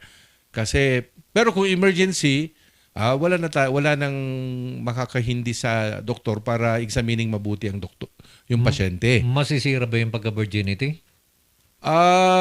Syempre, sa theoretical concept ng virginity, hindi naman masisira, but we don't really force on women who are virgins to do this internal examination. We don't really do that. Kundi we go via anal route. Rectal exam, rectal, Okay. puro rectal route. Ginagamit yung ba, Dok, ang inyong daliri sa pag-check up ng mga babae? Yes, yan yung même de accoucher. Ibig sabihin ito Ilang daliri yung ginagamit, Dok? pwedeng isa, pwedeng dalawa. Okay. But never na tatlo. Ay, mahirap kung i-ano ang tatlo ko eh. Okay. Pero kung halimbawa, marami namang pang-test ang gynecologist, yung speculum, yung may parang duckbill, yung Okay. ipapasok during pap smear. Okay. Pero ngayon, ang sikat na ginagamit ng doktor ay yung transducer ng ultrasound ng isang OB-GYN sonologist, no? Tulad ko, gagamitin ko yon, yung transducer ng ultrasound, at kung virgin man, ipapasok ko sa rectum. Kasi kailangan mo malaman yung nangyayari sa loob, Kap, Okay. to answer that question talaga. Bakit nyo ginagamit yung daliri nyo, Dok, sa pag-check up? Ano yung may nararamdaman ba Kasi kayo, ang ganun? galing nung daliri namin, na train po yan na mag-diagnose, lalo na sa mga anak, malalaman namin kung may papasok namin yung daliri namin ng makipot o hindi. Nalalaman na namin kung siya'y nanganak na o hindi. Parang medical legal. Halimbawa, may denial na babae, sasabihin niya, no, virgin po ako. Pero hindi, nanganak na pala. Ganun. So, kahit magsinungaling siya, itong daliri ang magbibigay ng final say, assessment. And then, to continue on, yung daliri pa rin, aabutin namin yung cervix. Yung mga anak especially, malalaman namin kung anong CM na, yung 2 cm, itong Kaya bang abutin yung cervix? itong pagka ito yung cervix, tapos naipasok ko 3 cm po yan, 3, no? So sa mga medical student, kasi alam ko na yung dalawa kong daliri ay 3 cm, 1.5 and 1.5. Yung dalawa mong daliri. Oo. Pero pag naipasok ko, naibubukas ko pa, 4 cm yon. Pag naipasok mo yung dalawang daliri, Tapos nabuksan ko pa, may 4 cm allowance, dilated, 4 cm yun. Tapos ito kasi yung pag-diagnose ng mga anak na Kap. Ito yung sa mga anak, dun naging valuable yung internal examination. Kaya wag yung sasabihin, dyan kasi sa BG, no, ang mga pasyente, I'm sorry to say, pero talagang sasabihin ko to, Doc, pa-finger. Sabi, no, hindi po, wrong po yung statement. Medyo parang bastos, pero yun ko, na-amaze ako sa pasyente na iai ko sana yung pasyente, Doc, finger po ako noon. Tapos ituturo niya yung doktor, no? Okay. No, don't say that. Medyo malas pang pakinggan, but pero just the same, sinabi ko po, no? Internal examination po ang tawag, i.e. EIE kita, capital I and E. I means internal and then E, examination. So, pag sinabi internal exam or pelvic exam, Kap, yung daliri talaga. Tapos kung minsan, yung isa pang kamay nandun nakapatong sa may tiyan. Kasi minsan kailangan nating alamin kung may mask ka. Pero yun na nga, medyo may ultrasound na nga eh. Kaya kung minsan kung asiwa yung pasyente, mag-ultrasound na lang tayo. Kapag ka ba pinipinger nyo, Doc, ang pasyente, tinitignan nyo rin o Anong ibig sabihin tinitignan? pinapakaramdaman nyo? Tinitignan Usually, nyo din nakatingin ako sa kisame eh. Ay, sa kisame. Kasi ini-imagine ko kung ano nangyayari sa kanya. Nag-iisip kasi ako eh. Nag-iisip ka? Ina-analyze ko, parang analyzer. Parang kumbaga, habang pinapasok mo to sa katawan ng pasyente, ina-analyze niya. Nakaangat yung Anong ulo mo cervix sa niya? Anong introitus niya? Anong mga walls ng vagina niya? May mga masses ba? Kaya sinasarado ko yung... So, hindi kami tumitingin. To answer your question, nakatingin nga lapa ako sa ceiling. Hinahanap ko yung sagot doon sa kisame. Baka may butike at mahulugan ako. So, pinaprocess ko kung nasan kayong uterus. Malaki ba? Buntis ba siya? Open ba ang cervix? May nakapulat ba? Basta ang daming tanong. Tapos, kailangan masagot mo yung mga tanong na yon. Okay. May tanong mo, sagot mo. Ang kasagutan nandun sa loob. Okay. Pero hindi lahat ay nakukuha ng daliri kaya may ultrasound, no? Talagang ako'y proponent kasi ng OB-GYN ultrasound, okay? Both OB sa mga buntis at mga nganak, gyne naman, female diseases, yung mga tumor, cysts, yung mga infertility, STD, mga ganyan. Ang dami pala dito, Doc. Palagay ko, abutin tayo ng alas 12. Ay, ikaw lang. Programa mo naman to, Kap, eh. Ako lang, I guess. Kung na naman ni 83, mas dawag kami tatanga panawan. Basta dati matay ko ti bagada ng COVID. Kat nagadupay mo ti dadu mga sakit nga mabalin. Nga mang patiti tao. Siyempre. COVID lang amin ang tiyamuda ko na. O naman. So, statement yun, ha? Narinig nyo, mga kababayan, may nagsalita tungkol sa bagay na yan. Kay 6 naman, Doc, anong pagkakaiba ng PTCR test at swab test? Hindi, yung RT-PCR, rapid test, polymerase chain reaction is a technique of testing. Okay. But you will both have a swab because swab is the way to get the sample.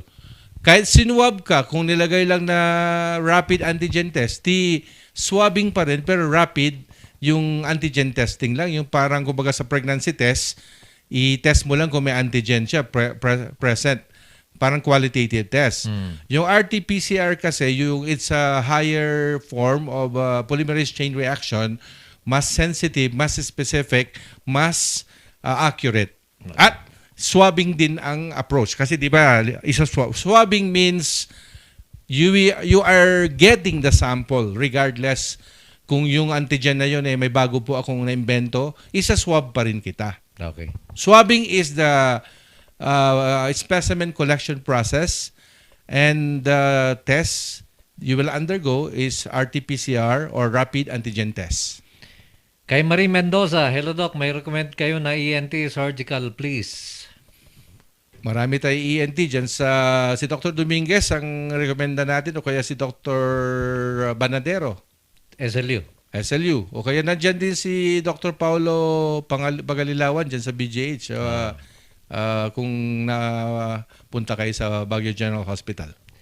Kay 93 naman, follow-up Doc and Gap, tipan panunod ka J-Planck theory. Theory of relativity, space-time, black hole, Dyson sphere, Kardashev scale, kan theory ni Hawking. Hanak nga science aficionado nga maduti questions ko dito na ibagik. Isu ti rason nga han nga normal titurog ko. Dami pala niyang iniisip. Oo, pag punong-puno po, medyo unload po. May mga bagay na mahirap na rin po natin silang sagutin. Kasi pinaghalo-halo mo palalo. Why not isa-isahin? Kung Hawking ka ngayong gabi, Hawking lang lahat. Para i-resolve mo po, there must be a resolution of what you're thinking so that you can rest. Na eventually, pwede mo sabihin na-resolve mo siya on your own so that you can rest. O di kaya, mayroon akong alam na taktika. Kung meron kang partner, makilove making ka. Oo, kasi ang orgasm will result to the production of natural opioid that will make you lullaby to sleep. Alas 11:29, galing Kung wala kayo siyang partner 46. cup. Text mo lang kami. Hindi, ibig sabihin, pwede naman you can do something to your body. Yeah. By Pwede yourself. Pwede ka mag-solo. Hindi naman kasi mag-suffer ka. Paano yung naka-quarantine? Okay. Oh, Kuna naman tayo tunay ni... summer Ni 46. Good morning mga sir. Kuna di karo baming anti-boxer. Kat nataningan ng tibiyag ko. Gaputa nagpabakuna. Kitakmat gami ni Suna. Kat di fake news. Ngay warwaras di conspiracy theories. Di buibuyan na.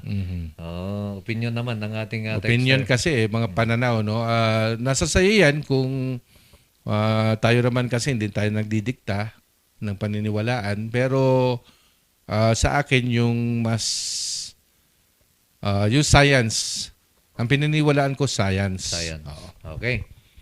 Galing naman kay 341 ka Peter at Doc sa ibang bansa, US man o Australia, doon walang face shield. Si US President Biden, kahit na anong inauguration, nag-aakapan, nagbeso-beso, wala silang face mask, parang napaka-OA yata ang mga nanunungkulan ng mga IETF sa atin. Yan na po ang mga sinabi nyo. Tama ba yun? Napansin mo ito, Doc, sa US, Australia? Hindi, kasi napag-alaman na ginamit, kaya nga sabi nga nung yung mismong kakurakutan, huwag na tayo maging argumentative. Suot natin yung mismong ebidensya. Kasi hindi nga effective ang face shield. Okay. Kasi may butas din lang yan eh. Mas okay pa yung even yung nag-lecture ako sa Chowking, hindi nila sinabi yung face shield. Mas ang talagang tunay pa yung N95.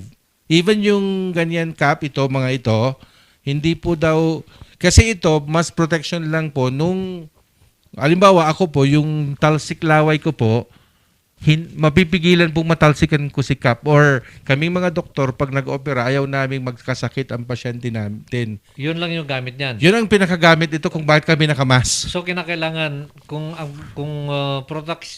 protection ang kailangan natin. Protection. N95. N95 at saka yung mga gas mask, yung mga parang respirator. Or yung mga tinatawag na CPAP. Okay. Yung talagang closed system. Okay. Good morning, Captain Doc. Gusto kong itanong kay Doc sa aking lalamunan. Laging may nabubuong parang butil ng kanin na pag nailabas ko, hindi magandang amoy. Mga namumuo yung mga nag-a-abscess ka siguro. Tapos nana yon. Kasi pag hindi magandang amoy, nana po yan. May parang abscess or parang may namuong nana. Pag kanin, nana po yun. Pwede kang may acute tonsilopharyngitis with abscess formation, parang nagtututong-tutong kasi yung abscess eh. You need an antibiotic or antibiotic therapy. Okay. Kay 159 naman, good morning Cap and Doc ng bayan. Bakit po kaya parang may tinik sa aking dibdib? Masakit po kung magbuntong hininga po ako. Maraming salamat po, Boy ng Baoko Poblasyon.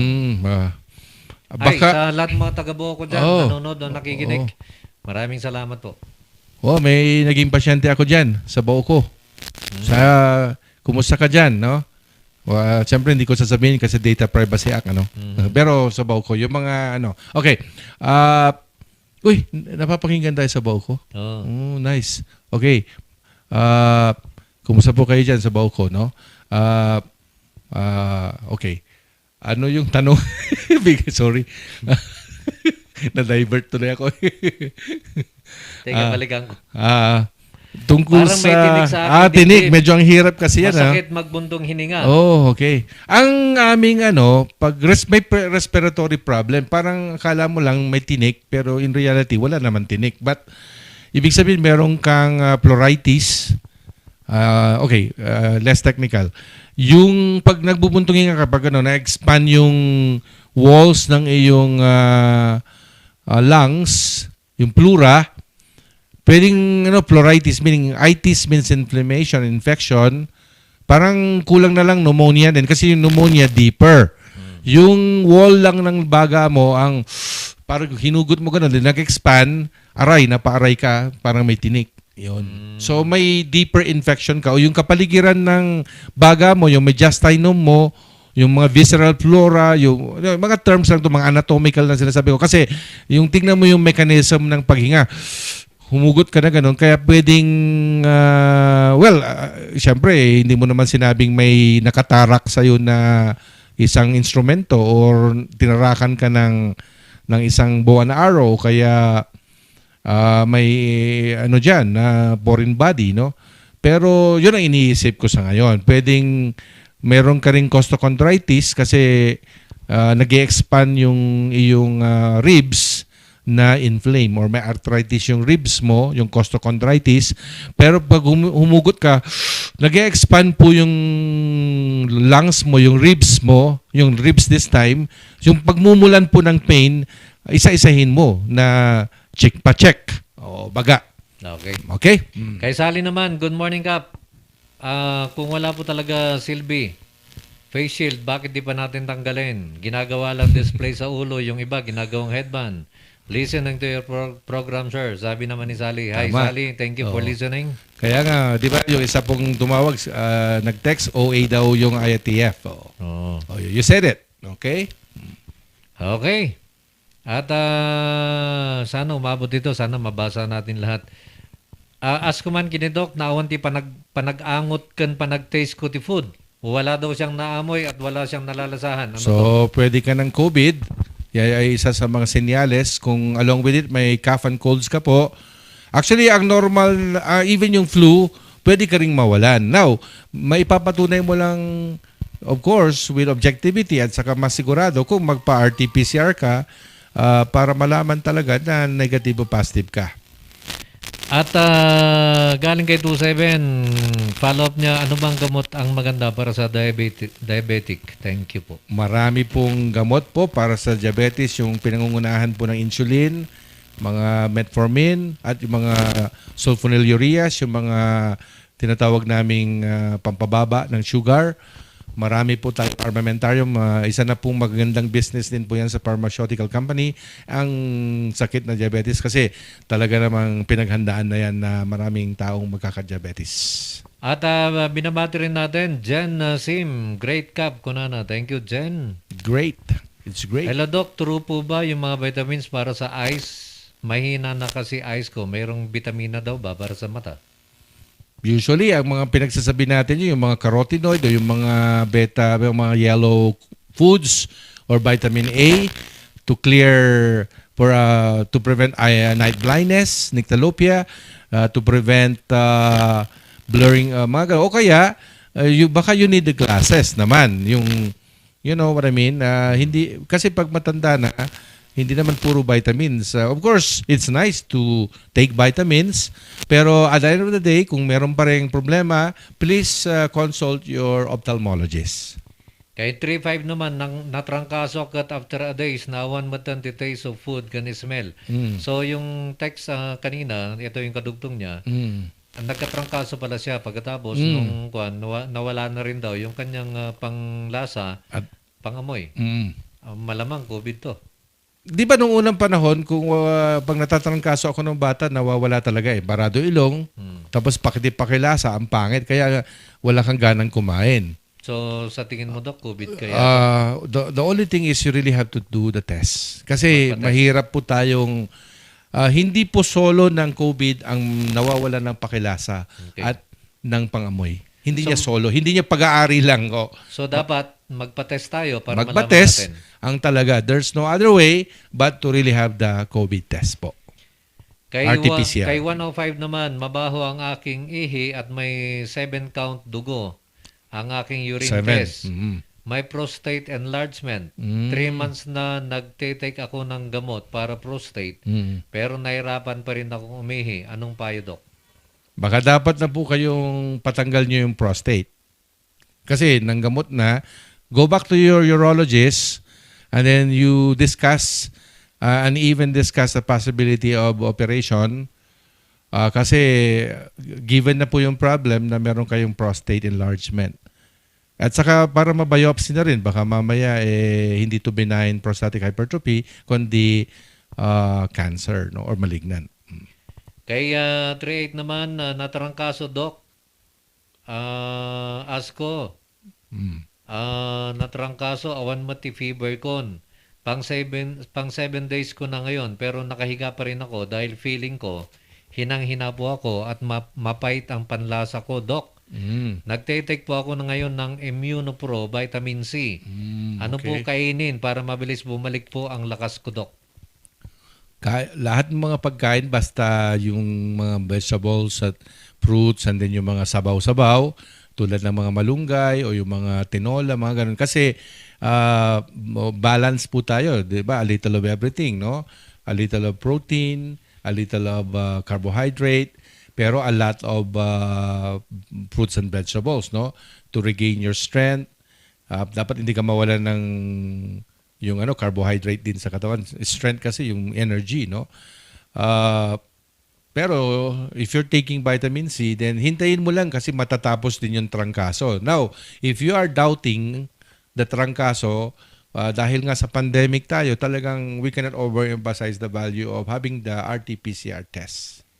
6-7, good morning Kapendok, nanonood at nakikinig. Manang Cora Binwick, maraming salamat Manang Cora. Kay 47, Doc, may temporary po ba na dialysis?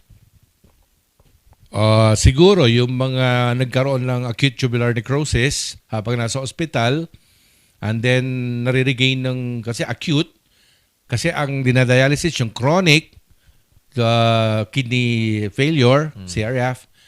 Kaya, to answer your question, yes, may temporary lang. Just to clean the blood. Okay. Doc, ask ko lang po, umiinom po ako ng metformin twice a day. May pag-asa pa ba na bumaba ang blood sugar ko? Opo, unang-una yung change in lifestyle na sinasabi, exercise can also decrease your sugar.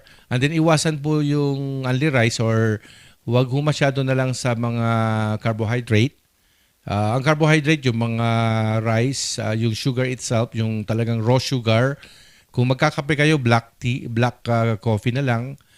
Kung magti-tea, wag nang lagyan ng kung ano-anong mga yung milk pwede siguro, basta wag lang masukal. Then kasi ganito yan, ang diabetes wala nang pag-asang gumaling. Ang ginagawa lang ng isang diabetic ay iiwasan yung magpapataas ng sugar, saka kung hindi maiwasan masyado, manggagamot ng pambababa ng sugar because the sugar itself in the body is going to destroy your organs. Kasama na ang yung mga nerves at yung mga kidney at yung mga heart, yung heart mo, no?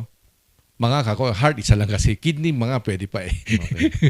Yung mga nerves, kaya di ba kung minsan walang pakiramdam, yung senyales din ng yun eh. Kaya kung minsan nasugatan ka, hindi mo alam, wala kang pakiramdam kasi destroyed yung nerves mo nung pagiging mataas ang sugar. Ang talagang culprit dito, mataas yung sugar. Yun. Hindi mo na kasi pwedeng baguhin na yung pancreas mo ay magproduce pa ng insulin. Kasi sira po yung beta cells of the Langerhans cells of the pancreas. So, yun. Okay, ang ating oras alas 11:43. Sana may habol natin ito. Pero bago yan, ito muna ang ating PBS Colleges. Ang ating PBS Colleges po ay accredited ng DOTR para magbigay po ng kurso sa driving. At ang package, may package po sila sa theoretical at practical driving courses. Yung kanilang theoretical driving course ay 3 araw yan from Monday, Tuesday, and Wednesday. Starting alas 8 ng umaga hanggang alas 2 ng hapon. Tapos 8 hours PDC is by schedule including night driving. BBS College's maneuvering site is located at Longlong, Pugis, La Trinidad, Benguet. Free shuttle for PDC is provided from KM5 going to the school maneuvering site. At ito yung kanilang mga driving vehicles, 2020 Toyota Innova na manual at 2018 na Toyota Fortuner. At ang kanilang package fee para sa motorsiklo, 6,000. Para sa mga 4-wheel vehicles, 8,000 naman. So for more details, bisitahin po ang kanilang registrar na matatagpuan dyan sa Kilometer 5 La Trinidad, Benguet, o di kaya tawagan sa kanilang telepono 422-4992 or 0908-866-5299. Galing kay 11. Ano kaya problema lagi sumasakit ang batok ko at pumipitik yung ugat? Normal naman yung bibi ko. Isip ko baka yung unan ko. Ano ba ang magandang gawin? Hot compress ko naman. Maya mawala, tapos maya sasakit ulit. Pwedeng vertebrobasilar insufficiency o kaya batok, nandyan yung mga muscles, muscular spasm ng mga batok. Yeah, pwedeng na-diagnose yung sarili nyo, yung torticollis, yung unan, no? Yung wrong position, because 1/3 of our entire life, 1/3 of our whole day is being spent sleeping, no? Oo. So malamang siya ang magko-contribute din sa, kasi kung normal talaga ang BP nyo, then wala tayong pag-uusapan sa bagay na yan. But there are other sources of pain over at the batok or nape. Kundi yung mga, yun nga, sinabi ko kanina, vertebrobasilar insufficiency or kung kakulangan ng daloy o kaya yung spasm of the sternocleidomastoid, yung mga muscles dyan, no? Yan. Kay 19 naman, Doc, maganda ba ang amlodipine para sa mataas na blood pressure? Yeah, amlodipine is a form of calcium antagonist.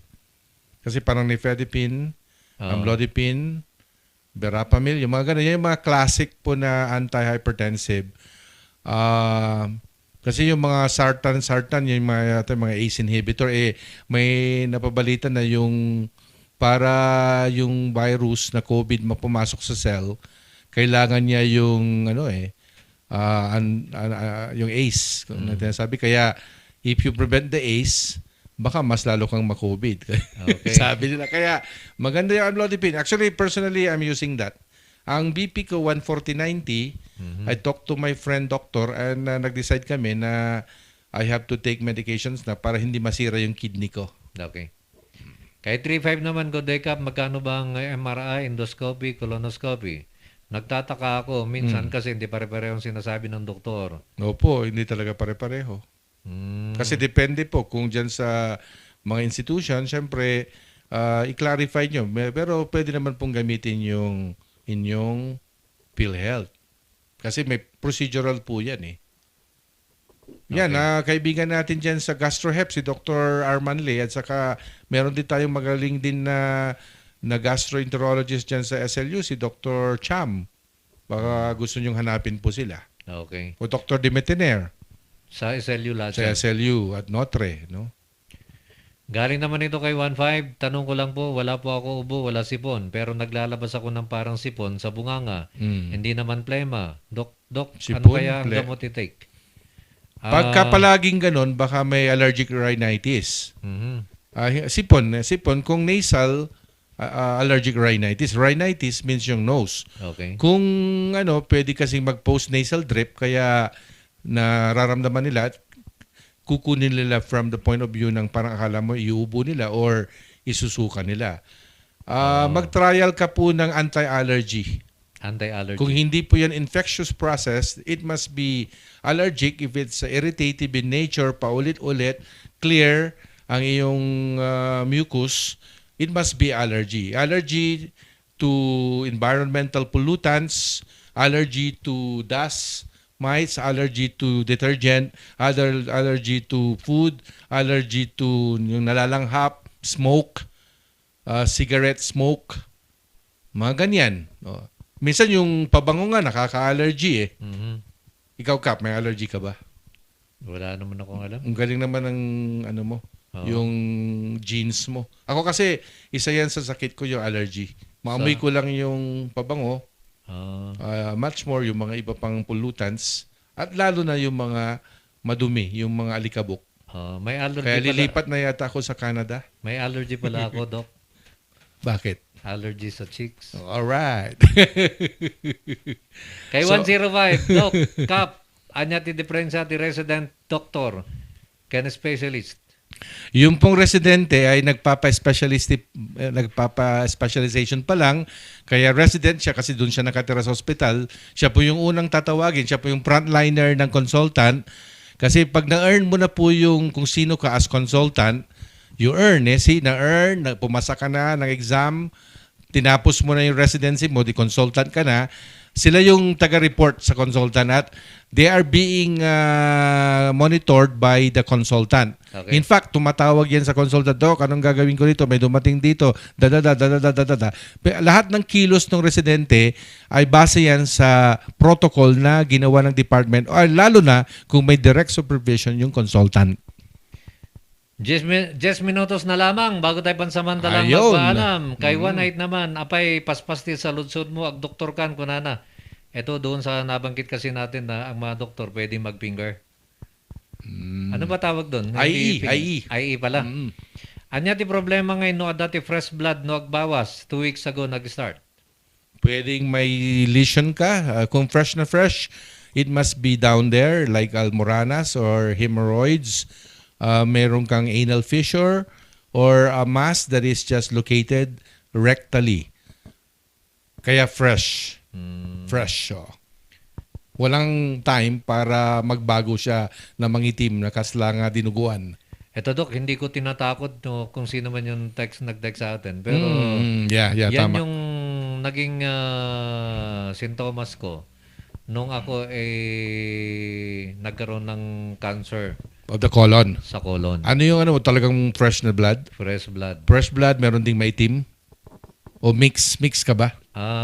Puro fresh yung napapansin ko eh. Wow, ibig sabihin, malakas ang pagdurugo. Oo, Malakas. malakas. Oo. Talagang dumudugo siya, no? Kaya na-diagnose ako ng cancer sa colon. Colon, no? Oo. Hindi naman sa nananakot, sinishare mo lang. Sinishare ko Ginamit lang mo po. pa nga ang sarili mo para So, ilahad. Kaya ko naman sineshare ito, magpa-check up kayo kaagad para baka sakali, para maagapan na lang, hindi baka sakali, para maagapan po ninyo.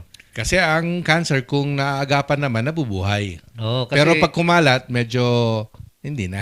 Mahirap. ang tatay ko kasi huli na nung ma-diagnose eh. So, na-diagnose ang dad mo, for the record, kaya yun ang cause ng kinamatay niya po? Yun yung cause ng kinamatay ng tatay ko. Eh, ikaw, nandito ka sa usapang medical, modern world, may mga connections ka, kaya na-diagnose ka ng maaga ka. Na-diagnose ako ng maaga, Oo. stage 3 na nga eh. Malapit na sa 4, ha? Oo. Malapit na sa 4. Buti na lang, Oo. nakausap ko si Doc Quinn. Oo. Sabi niya, kinakailangan ko nang tanggalin yan. Ayun. Wag na nating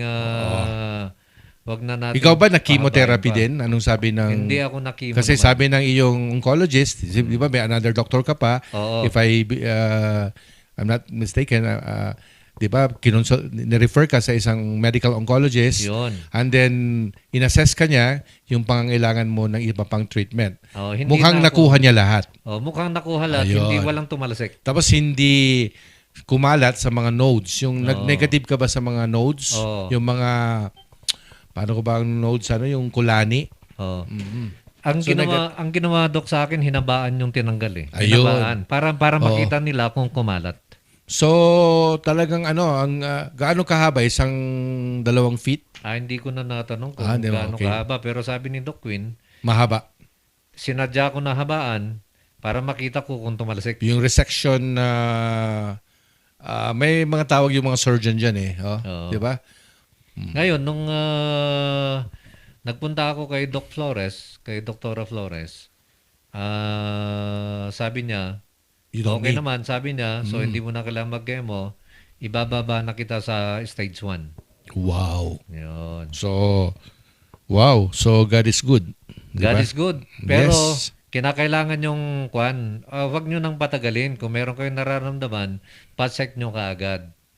Oo, kahit na... Kasi katulad ng tatay ko, kung sana yun inaipa-check kaagad, sana naagapan yun. At hindi siya namatay kaagad. Hindi sana siya namatay kaagad. Ilang taon ba siya nung namatay, if I may ask? 84 naman. Pero usually, pag matanda ka na rin, kung matutuklasan mo na lang Kap itong bata ka pa nga ngayon, baka mas maaga pa, kung konting taon na lang, mag-stage 4 ka na, baka mapaaga pa ka kaysa tatay mo. Oo nga eh.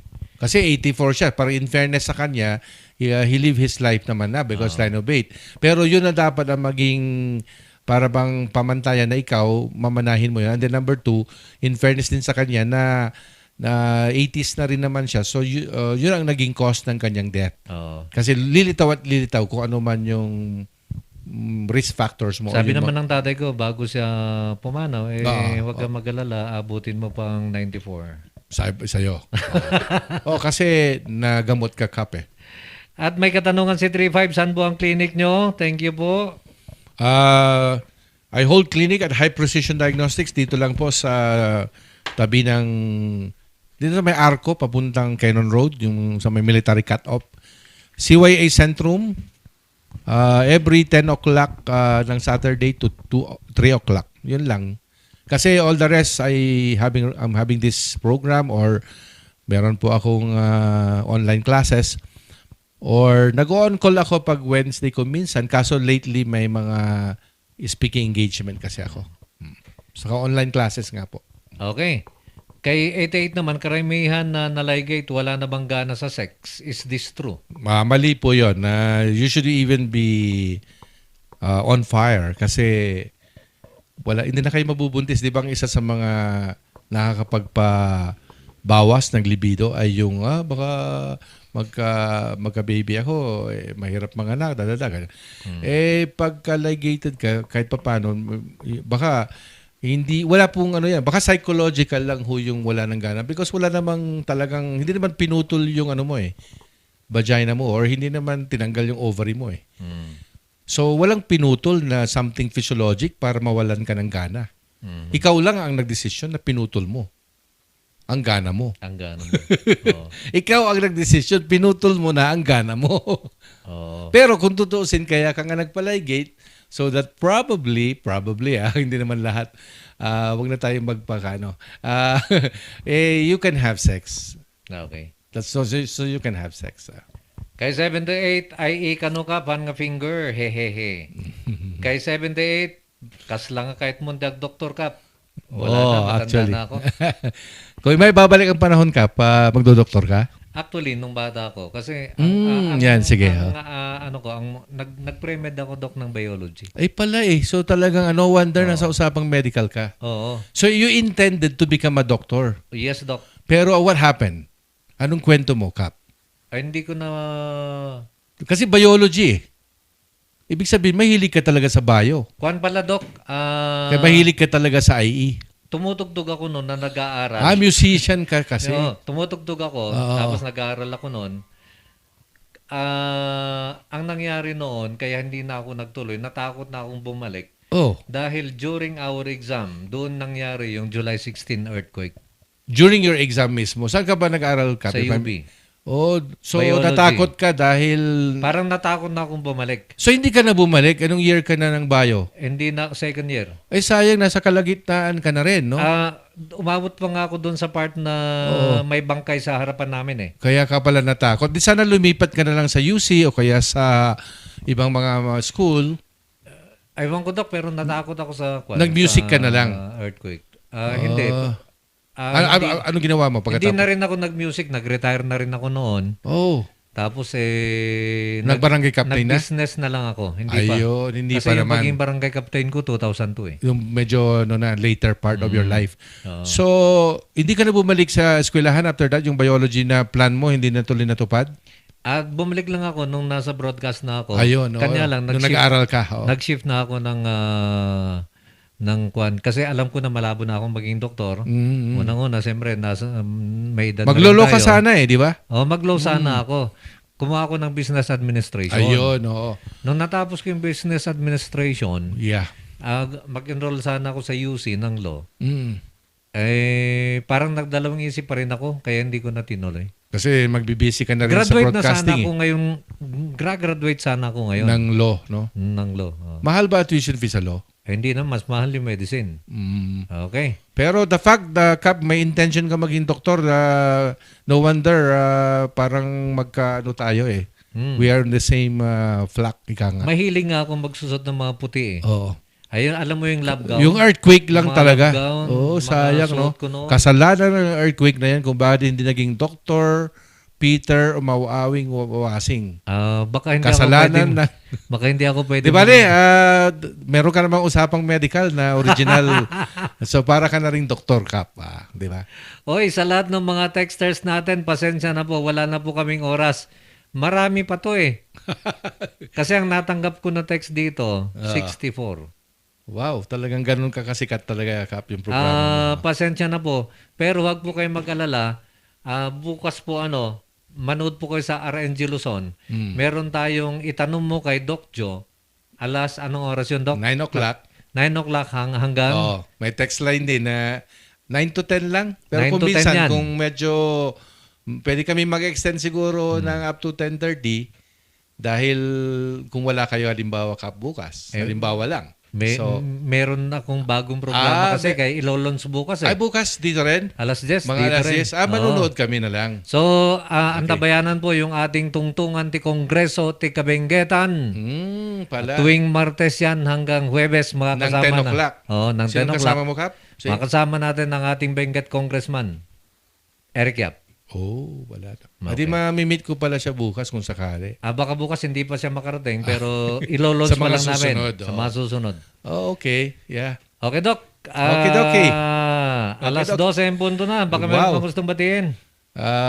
Binabati natin yung mga Corotarians natin na kung sakali nakikinig o na nonood.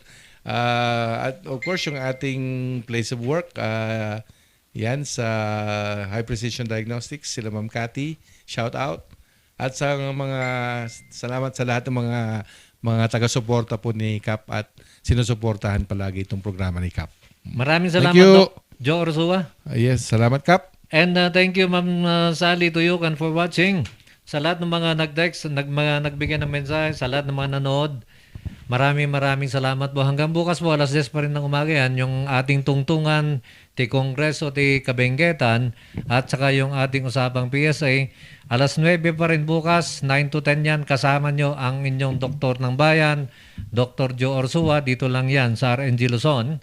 At siyempre, sa 98.7 sa radio. Diyos ti Agnina, madaydayo ti Apo. Salamat kini Apo Diyos, iti daytoy nga oras, iti panagprograma tayo. God bless po sa ating lahat.